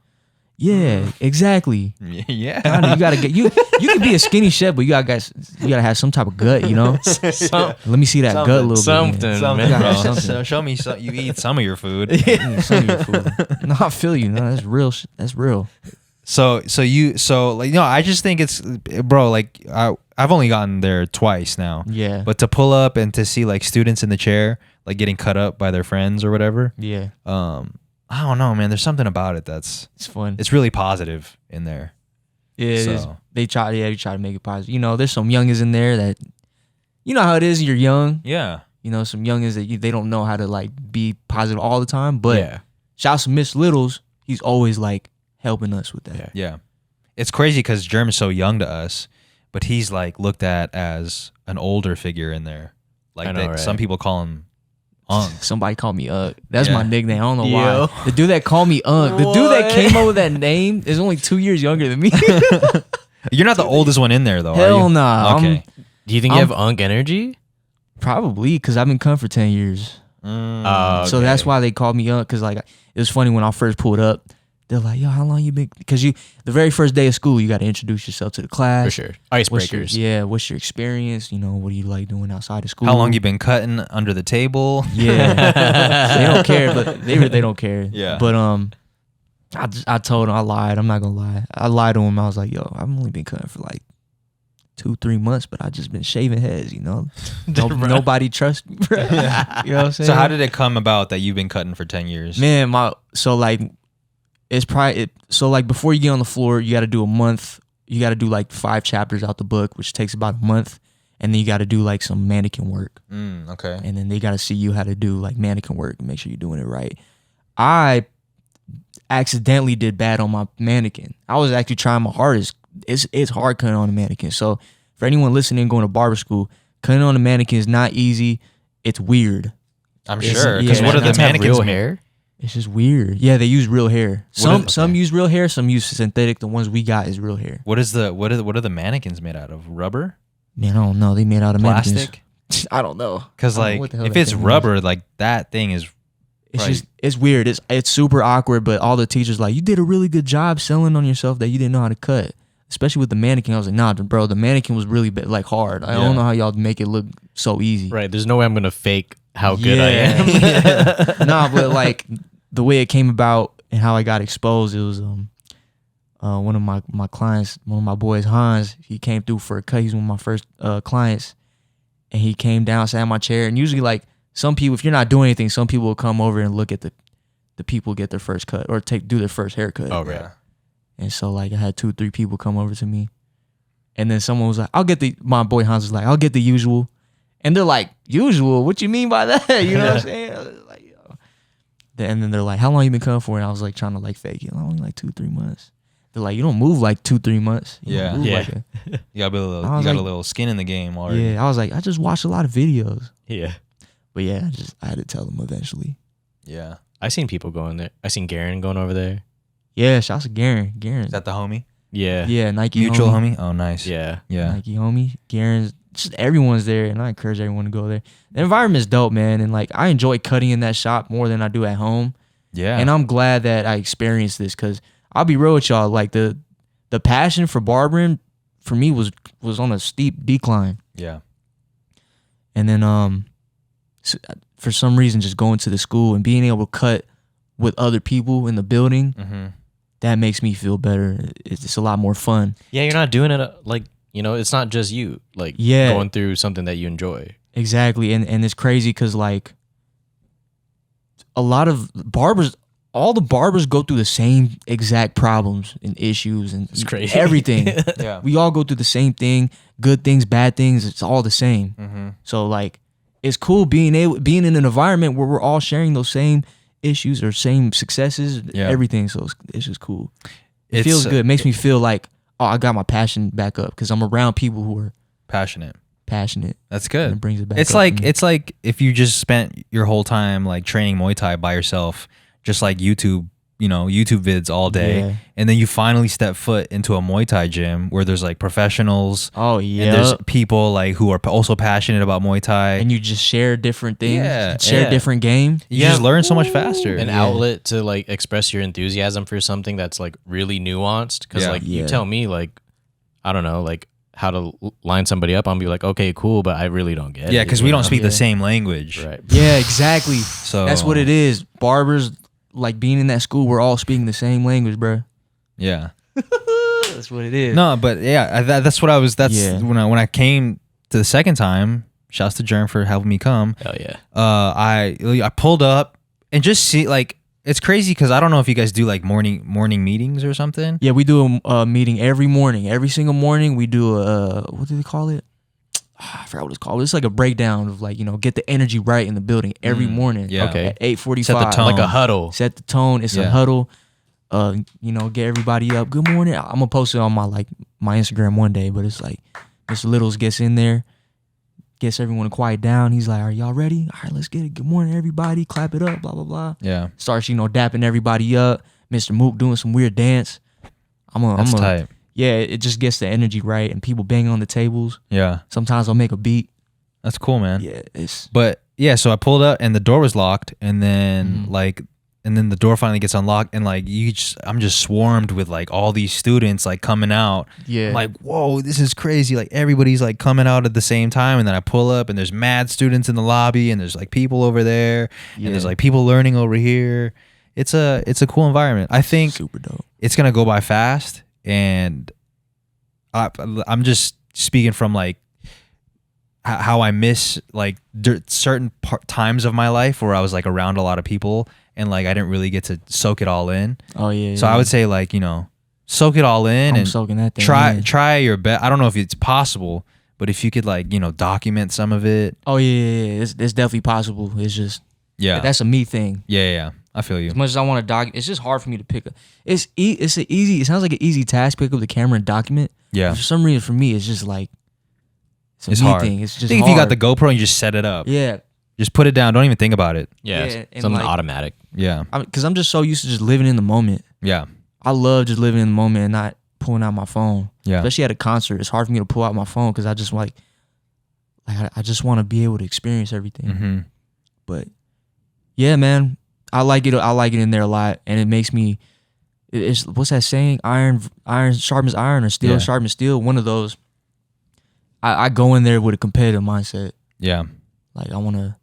Like I'm 10 years in the game. There's people in there who are been kind of way less than me, 2 to 4, 6 years. Yeah, and they're nice. Yeah. And that woke me up. I was like, I really got to step it up. Yeah. So that really struck my passion right back up again. Was my brother able to donate his hair? I still got it. Ew. Along with my own hair, yeah. Oh, okay. So they're going to turn it into a mannequin? Probably. No. They're going to either that or they're going to donate it to cancers. Okay. Oh, nice. Or like people who need hair. Okay.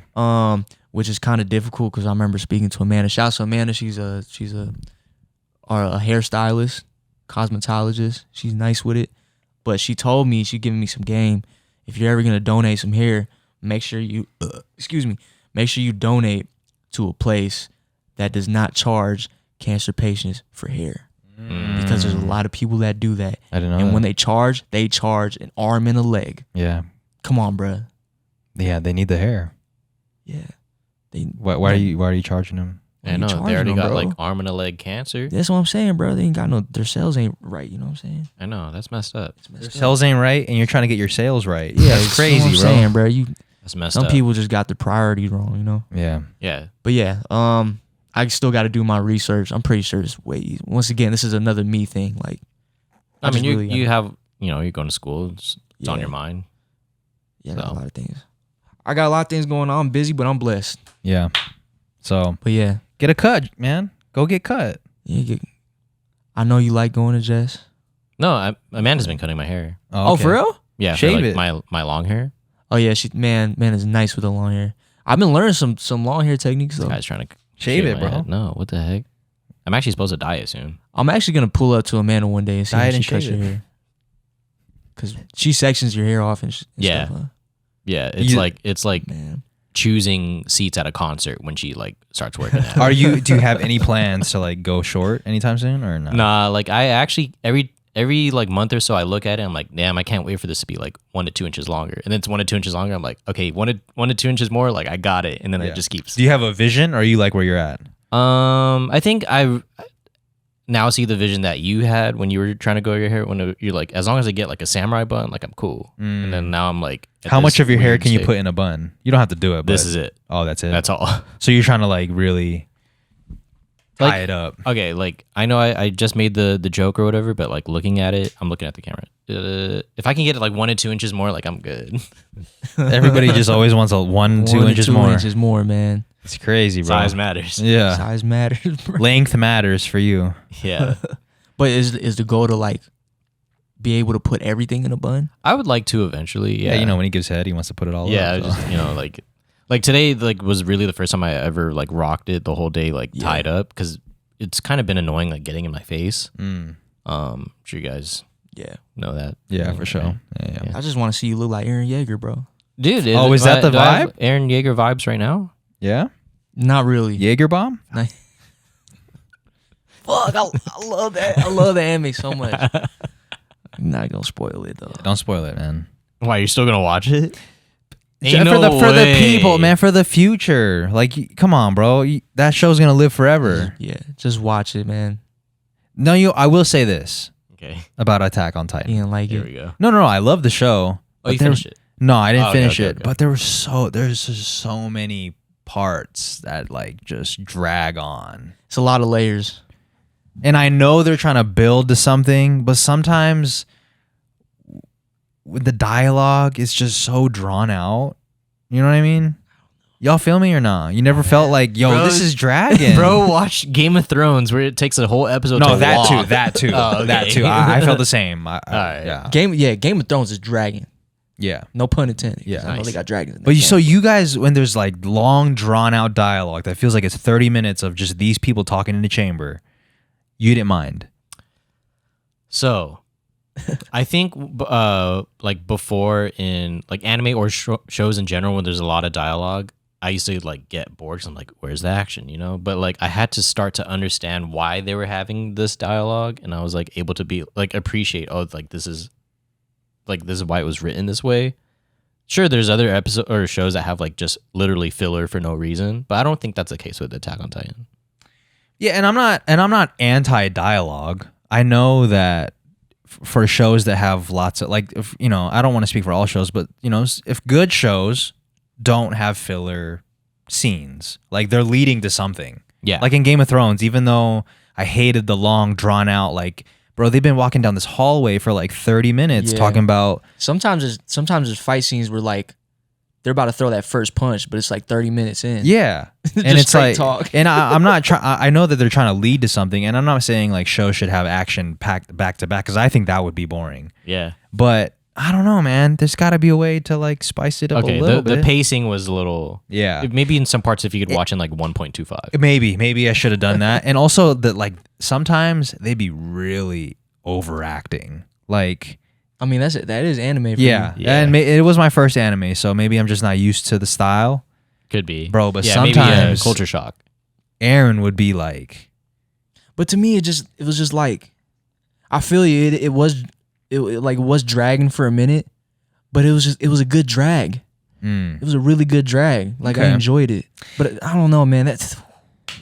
I'm watching that shit again. It's Yeah. so good.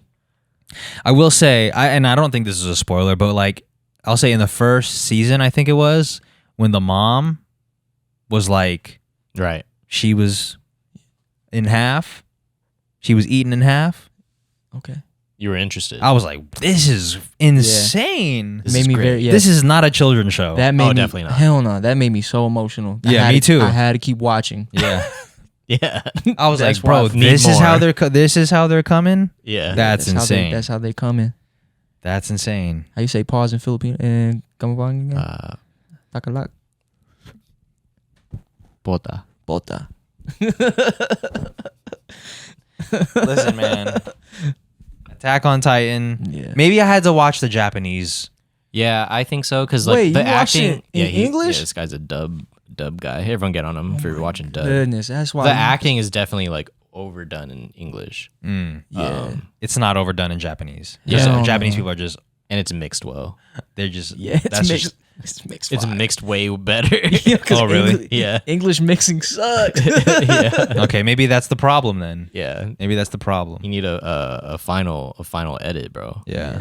Okay, maybe I'll give it a chance. Well, also the thing that was a hindrance for me was there's a point where Netflix stops and you have to go on like Crunchyroll or that's dumb. Yeah. Man. I feel you. You have So to you had- switch platforms. Yeah, and I just started using somebody else's account on Crunchyroll, and I was like, Well, you can use mine okay, well, if that's what you were fishing for. nah, I wasn't sure that. Nah. You can I use mine. use They don't. Jay's. They don't do the Netflix like. Is this your household? Yeah. Yeah. I be using Yizzy's, but he like lets me on there like rent free. Oh, really? But there's times where I be sliding him some bread. well, how much is Crunchyroll a Crunchyroll. month? $7.99. Yeah, to slide bread somebody for some bread for. it's just I'm just thankful to be able to. Well, be able to give him a membership. Huh? Give him a membership to something. That should be the payoff. I'll give you. You have Disney Plus? No, actually, no. Never mind. You have. Give him a cut. What do you have? nothing. He does nothing My to trade. brother is it's on my brother is the membership king of the household. Yeah. I'm pretty much useless in my family. I'm not gonna lie. The only thing I could do is cut hair. Well, and that's cook really French fries. useful. That's pretty useful, bro. Yeah, I'll you give might you. have to I'll sponsor. give you my. Not I'm not saying that this is what I want in exchange, but I'm saying like I'll give you all of my memberships if you cut my hair once in a while. Yeah, that's cool. That sounds like Look, a good I'm trade. gonna to be me. real with you. Like, I can't wait to get to a point of my barbering career where I'm just like, and I'm still down to do it right now, but like, I can't wait to get to a point in my barbering career where I could just like start slaying free haircuts for people that I really care about. Barbering for Yeah. bartering. Yeah, Mm. because right now I'm just like I need bread. I want to go to the Philippines, bro. Yeah. No, I feel you. I need some bread. I want to get some real estate. Yeah, I mean we're all useful in our homes Yeah. so much. Like you have your skill to offer cutting hair. I get to shorten curtains whenever anyone needs it. That's a pretty useful tool. Yes, You know, If like, you think about it, I'm probably the least useful then. yeah. What do you Bro, what do you have to offer? I can make just you a took care- video. You know how to take care of somebody. Yeah, but that doesn't mean I'm trying to take care of people though. I know. Like that's kind of like if someone's like, "Yo, Wiz, I need you to change me." Oh no, man, no, that's man. kind of crazy. No, I'm just saying, like in my household, I feel pretty useless. No, All I you- do is eat. You guys have useful trades. Like you can. But my mom can't Yeah. even use my trade. No, but I mean, Well, like, that's if, true. like, okay, like, let's say you met like someone that's starting their tattoo journey, right? Like, oh, I'll trade you one tattoo for 7 cuts. You could do that, but like, what's Wiz gonna trade? I'll change your diaper 7 times. I'll post you on my story. Yeah, yo, No, for real. that's fire. What's got Mac, bruh? Come on, man. When I open something up in the Philippines, you better shout that thing out, my boy. Yeah, man. This is my boy Jerm Shop. yeah. I go here every day. Yeah. And then make sure you get the tacos right down the street. Shouts to Gabe. Yeah, that was the weirdest thing I think when people were like asking for shout outs. Asking for shouts, but this wasn't even that good. Yeah, Well- not even that. Sure, sometimes it would be that, but like, well, before I'd even try it, they'd be like, "Yo, shout out my restaurant." I'd be like, Yeah. "I didn't even try it yet." Yeah, I feel that. I figured there would be that kind of energy. So at times, I like watching your stories. I would also like put myself in their shoes too. For some reason, I was like thinking like, okay, maybe they just need the business that bad. Yeah. To like. And look, I'm not against like shouting people out. I'm not trying to like be like, "No, I only shout out people if you're gonna pay." But like, No, it's yeah. I think the energy of you start off with, "Hey, we want to send you some cakes," because this is literally what happened. I want to send. If you've seen the story of this, you know exactly what happened. We want to send you some cakes, and that was it. And I was like, "Sure, I'd love some cakes." So they sent the cakes. I receive it, and they're like, and even leading up to them sending the cakes, they were like very adamant about me receiving the cake because this is the time where we were like going to different cities and like sometimes we wouldn't be home. So like just the timing of it was really difficult, but they were very adamant, like, "Hey, are you gonna be home today? Are you gonna be home tomorrow? Are you gonna be home next week?" And they finally sent it. And when I received the package, they texted me like, "Hey, hope you like the cakes. We would really appreciate a shout out." This is our tag. Yeah. I don't blame them, man. They try to make their bread. I don't blame Yeah, but them. I think I would have Yeah. rather, and maybe this is they just do business different, but I would have rather like, "Hey, we'd love to send you a cake for a shout out." I'll be like, "Sure, Yeah. I'd love to. I'd little love bit to more do that." straightforward Right? than Instead around of the bush. Upfront, Yeah, yeah, yeah. transparent. instead I of get it. instead of just like, "Hey, we want to send you a cake," and then later when I finally receive it, like, "Hey, shout us out." Yeah. Yeah, because it's like Yeah. it's like more guilt trippy that way. Yeah, for sure. Like, "Hey, we did this thing for you. Do something for us." Yeah.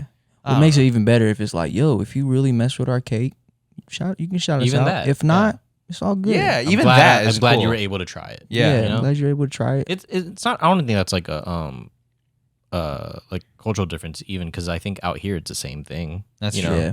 Because think about it like this: if you make the best cakes, and I send it to you, even if they don't shout it out, if it was that good, they're gonna tell somebody about the cake. They're gonna tell family members about the cake. Yeah. If you have that mindset, and then I'll be even more inclined to speak about them positively because I didn't have this weird interaction with you. Yeah, I about feel like that. you want me to shout you out. I would have been like on here like, yo, shout out to XYZ Cakes because they make the best cakes in the Philippines. Then they just got a free full on promo. It's like the Yelp theory. It's like, yo, what's the Yelp theory? It's like, yo, make sure you give us a review on Yelp. Yo, yeah, I got you.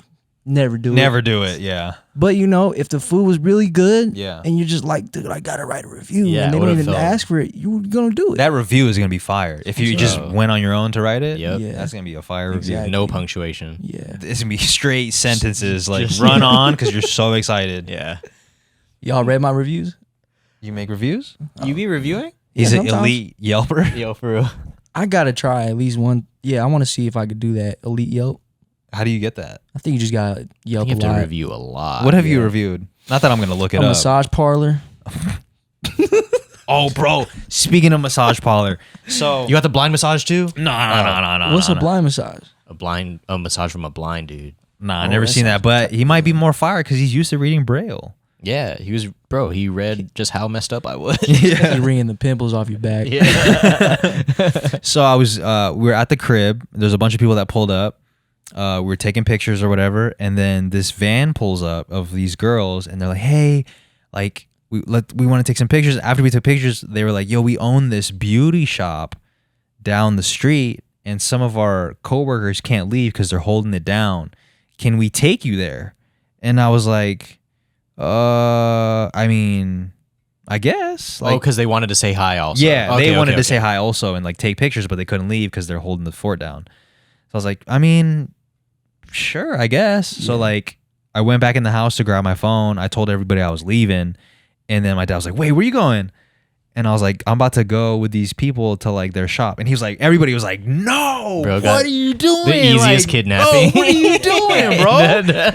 Where are you going?" So my dad went out and he was like, "Nah, bro, he is not like, nah, man, we're not doing that. Tell them to come here or it's all good."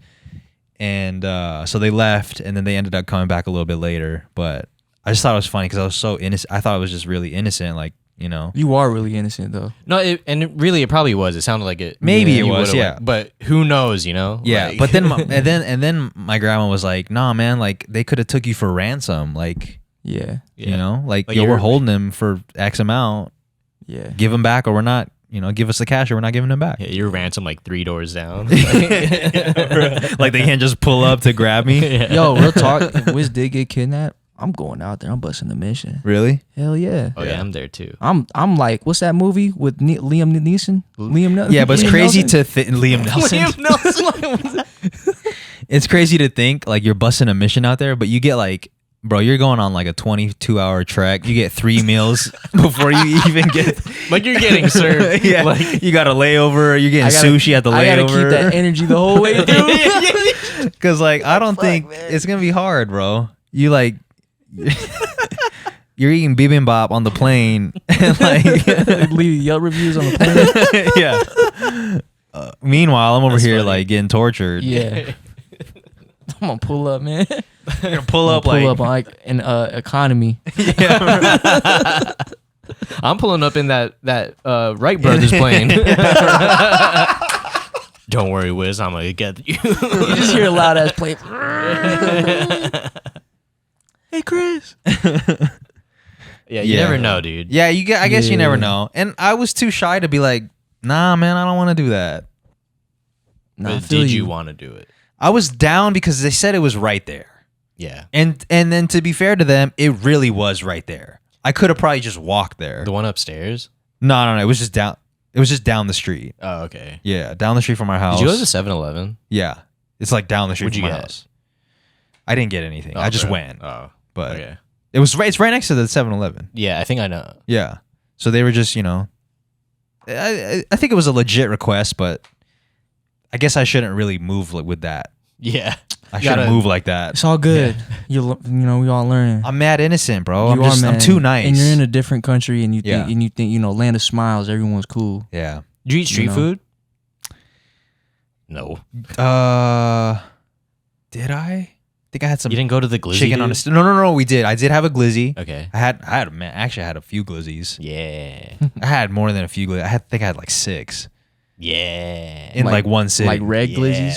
They were red. They're like mad One red. had like mad bread? cheese on it. One had like lettuce and cheese. Nice. One was plain. I had my stomach hurt after that for show. Fish balls? I didn't get to my parents had fish balls. I wasn't in the mood for fish balls. Damn, I just remembered that. So Fish balls? I literally went back to my 5-year-old self. I remember eating that fish ball. It was fire. Yeah. Oh, it's so good. Yeah. I had some shomai, some street shomai. Nice. That was pretty good. Yeah. I had a lot of chicken. That's tight. Fruits? Had a lot of fruits. Coconut mango. There's a lot of fruits that I tried for the first time. I can't remember the name of, but Nice. I wish I remembered. You said you saw my family's land out there. Yeah, we passed by it. Yeah. There's a lot. There's a lot. Where was It's that? overgrown. Oh yeah, really? is it? Yeah, for sure. There's a lot of it just looks like nobody has seen it in a minute. Oh, okay. But it's there. Yeah. We saw it. I drove by and I'm like, yeah, this is Uncle Val's family's land. I was like, Yeah. whoa, that's a lot. Used to be a mango farm. Yeah. Yeah. So you could definitely do something with that. Oh, yeah. It's crazy how much vacant land is out there that is probably occupied. It's just vacant, Yeah. like Jerm's land. But we also it's had- vacant, but it's occupied?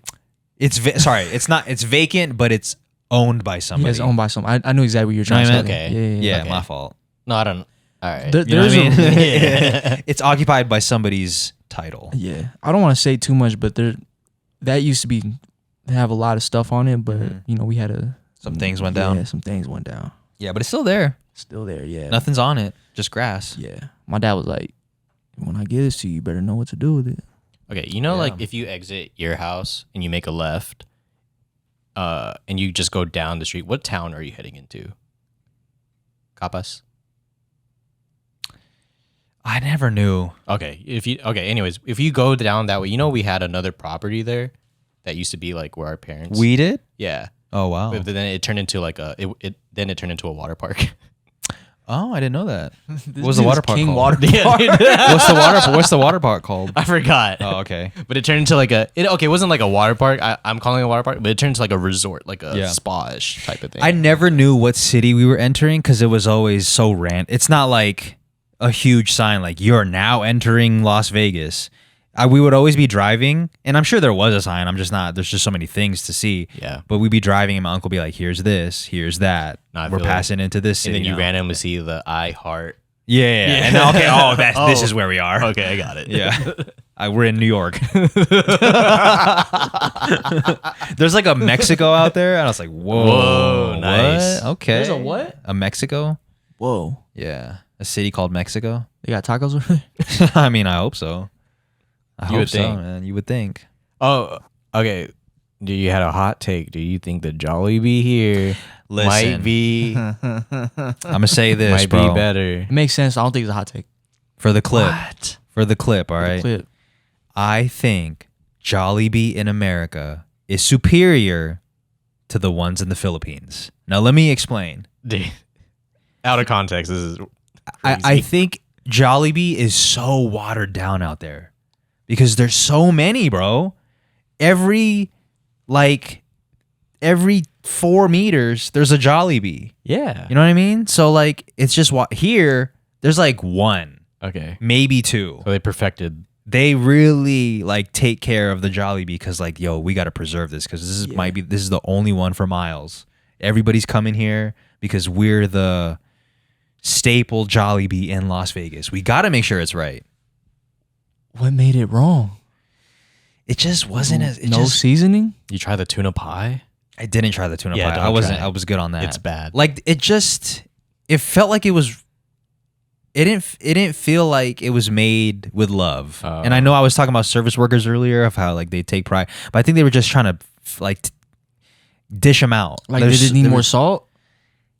It just needed more love, Man. But like the Jollibee here, A lot of love. LOL. a lot of love, Man, man. now I got a hot take. Nah, I think Jollibee is not that good. Oh my! And listen, I don't A think lot of it's. my Filipinos are gonna hate me. And for listen, this. I'm not the biggest fan of Jollibee either. Like, I'm not going to Jollibee on my free time. Yeah. But I will say, when I did have Jollibee here, I do remember the chicken just being way better than what I tasted out there. I feel that. And another point to try and make this even better is I just think the standard of fast food out here is just so much higher. Yeah, I agree. Bro, this is the land of fast food. Like, America, if they want to do something right, if they do anything right, it's fast food. Yep, I agree. It's fast food, man. I agree. America knows how to do fast food. That's why we're the biggest country in the world. Like, not by size, but by the size of the people. Yep. There's nobody bigger than Americans. per capita. Yeah. Like, we have the biggest people on planet Earth. Like, it's a sight to see. By square foot is no longer by square foot. It's like 4 feet. That's how big we're getting. Like, we're obese. Yeah. No, I feel it. Yeah. America is sinking because of we have an obesity problem here. Wow, man. America is gonna soon be Atlantis. Yeah. Because That's true. like, how much can the earth really hold all of us? I get you, man. Man. I get you about the fast food thing. But I'm thinking, I'm imagining right now. I feel like this towards you guys, right? For your hot takes that you totally believe in. I don't think it's a hot take though anymore. Okay, I really believe it. For your takes. If I feel like this towards you guys, what are other people gonna think? What do you have a counter argument? You think the Jollibee in Philippines is better than here? Okay, like I'm not gonna agree, but I can understand having a preference for those. But you guys say you don't even like it like that. Like, Yeah, but I really enjoy Jollibee, I guess is what I'm trying to say. Damn. but when you compare the two, do you think the quality is the same? Or you never looked at it like that? I think I think the quality is definitely like really similar and close. The tuna pie is gross though. Yeah, what is that? Dude, imagine okay, you ever had the Jollibee peach mango pie or at McDonald's apple pie? Yeah. It's like a fried pie, right? It sounds Imagine nasty like already, it has tuna. Do you like tuna? I love tuna. Oh, okay, I love so- canned tuna, many forms of tuna. Yeah. Actually, it sounds good, but they just do it wrong, huh? I should have tried it so I could talk to you about it, but Well, it I'm didn't sure you sound saw it and you're like, it didn't sound appealing. I don't know, man. I just don't like Jollibee.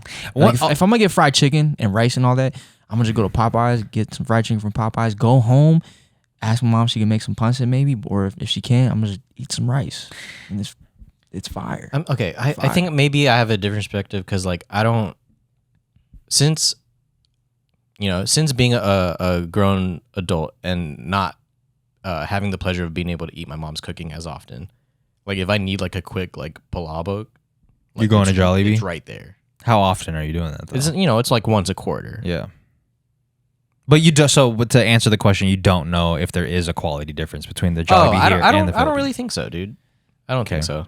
Well, we'll try it next time you go to the Philippines. Did you get to try Jollibee in the Philippines when you went? Okay, Yeah. so you have a recent experience of it. Next time you go to the Philippines, try Jollibee it. right before I have leave. it before you leave. And then right I when I promise you, land. the chicken here is crispier. Really? I 100% believe it is. Yeah. We got it down. And also think about this too, like the Filipinos that are, I don't know if they're all Filipino, but I'm assuming all the Filipinos all the people that work at the Jollibee here, they're like, man, we got to give people a taste of home. We really got to do it right. There's some pride in it. Yeah. Like we can't give these Filipino Americans or just people in general like a bad experience. I get that point of view too, because like if there's so many back home, like that ends up being like the job that no one is putting their pride into. Right.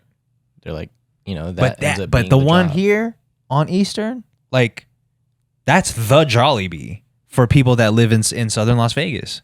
It's true, man. I think I need to try Jollibee again. Yeah, let's go. Hell yeah. I feel bad because I'm like kind of talking smack, but I'm like, excuse me. The last time I had Jollibee was probably before the pandemic. Yeah.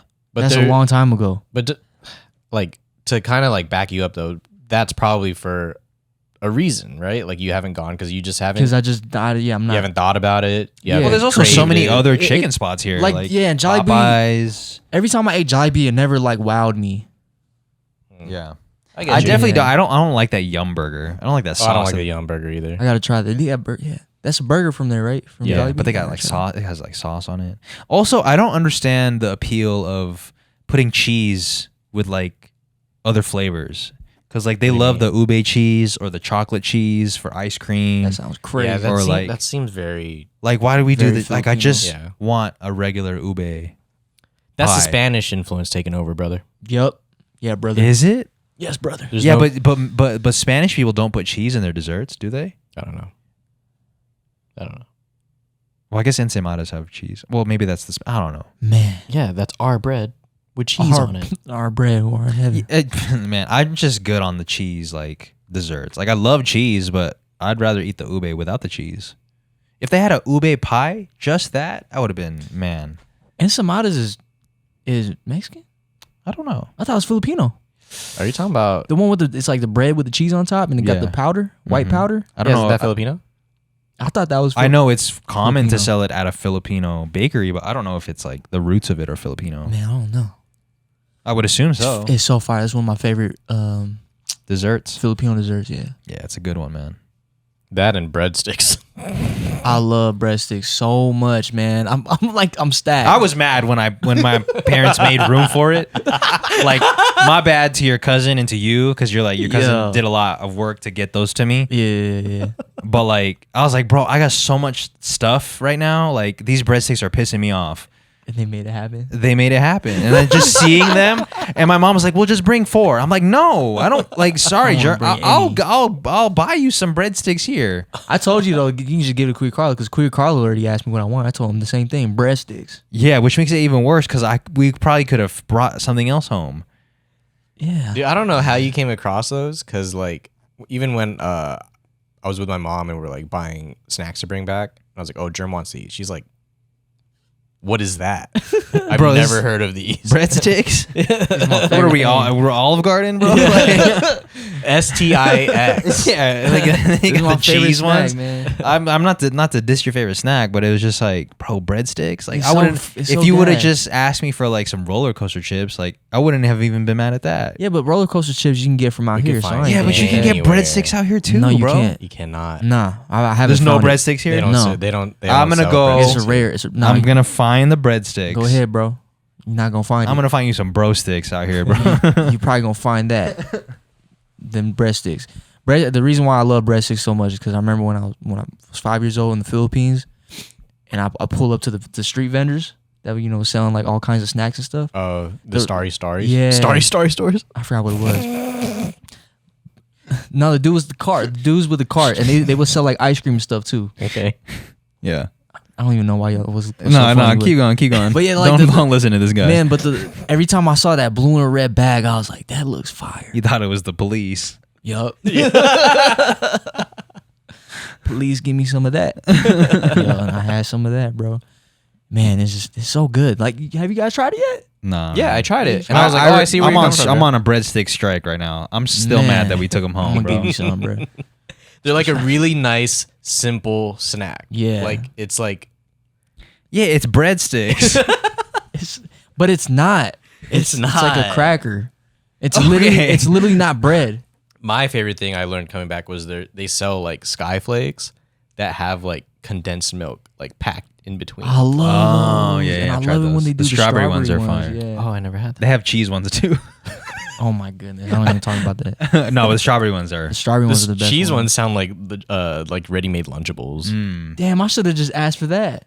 Ready-made Lunchables? Nah, the Nah, you can get the those out here. Skyflake strawberry joint. You can get those out here for You sure. can? Oh, really? Bro, and I'm telling you, and I know my mom would argue with you too, or she would argue against me What?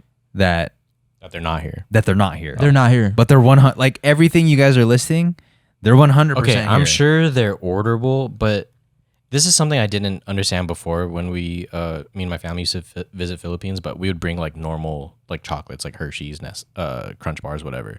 But it's because we brought it and it came from Japan or America that they were able to like be like, oh, like this one's This is cool. from America. I Yeah. mean, this is from Japan. Yeah, like I could go to like Seafood City and like buy Ding Dong Ayo, but then like if my brother brings some back from, like, yeah, this one's the special one. Yeah, even though it's the same It's thing. the same imported John. Whatever. I mean, if that's what floats your boat, I mean, who am I to sink it? Yeah, man. What floats my boat is them damn breadsticks, and you out here shutting down my boat. You want me to sink like I'm obese? Yeah.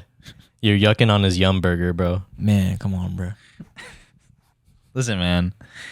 It's just the way that the breadsticks came into my life. It's the way just- the breadsticks it crumble just- sometimes. Yeah, it's just, You know what I'm gonna put in this wallet you gave me? Hell yeah. Come pull up with some breadsticks in the Put wallet. some breadsticks in this wallet. This is tight. Wiz gave me this, y'all. Wiz gave us like wallets to choose from, and he said, "I only bought these to check off the list that I got you guys."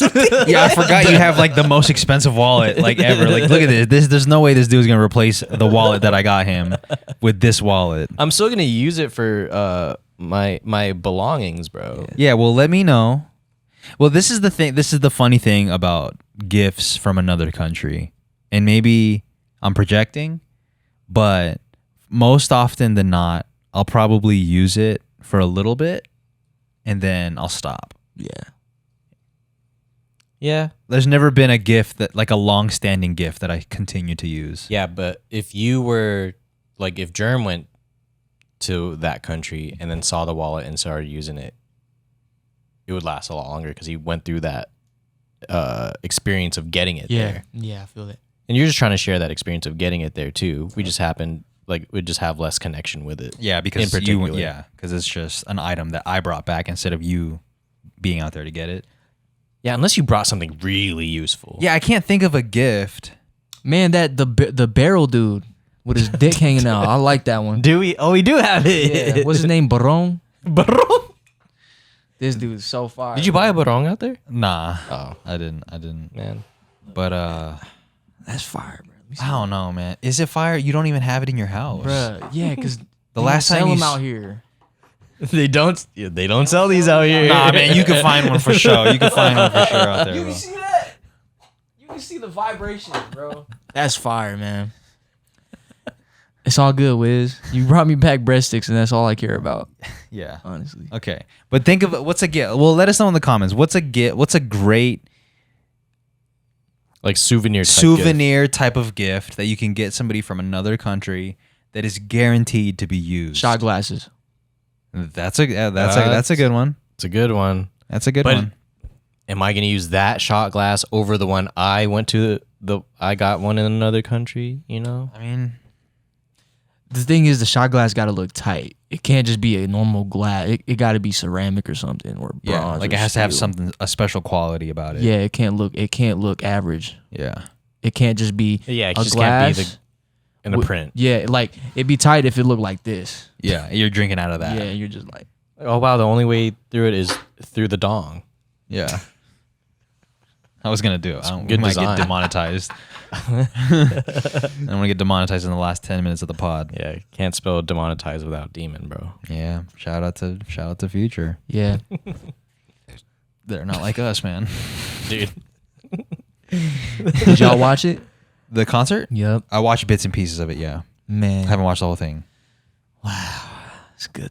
I haven't you watched watch the whole it? thing either. I've been no. watching the behind the Man. scenes though of Kendrick shooting the Not Like Us video. Like he's really outside. Oh, there's a Oh video? yeah, I seen that. Well, Well, he's shooting a vid. He's shooting right a vid now? for it. Yeah. Damn, man, he's really dragging this, man. I saw the clip of him saying hi to Q's daughter. You guys see that? That's tight. I didn't see that. He's like saying hi, and he's like, "Damn, you're already taller than me." Was she tall? I guess so. Yeah, she That's was about his height. Yeah. I know. I mean, keeping up with Schoolboy Q's like Instagram account, I know he's always like trying to keep her active in sports, Yeah. Oh, yeah. Yeah, with soccer and everything. soccer and everything. Yeah. Yeah.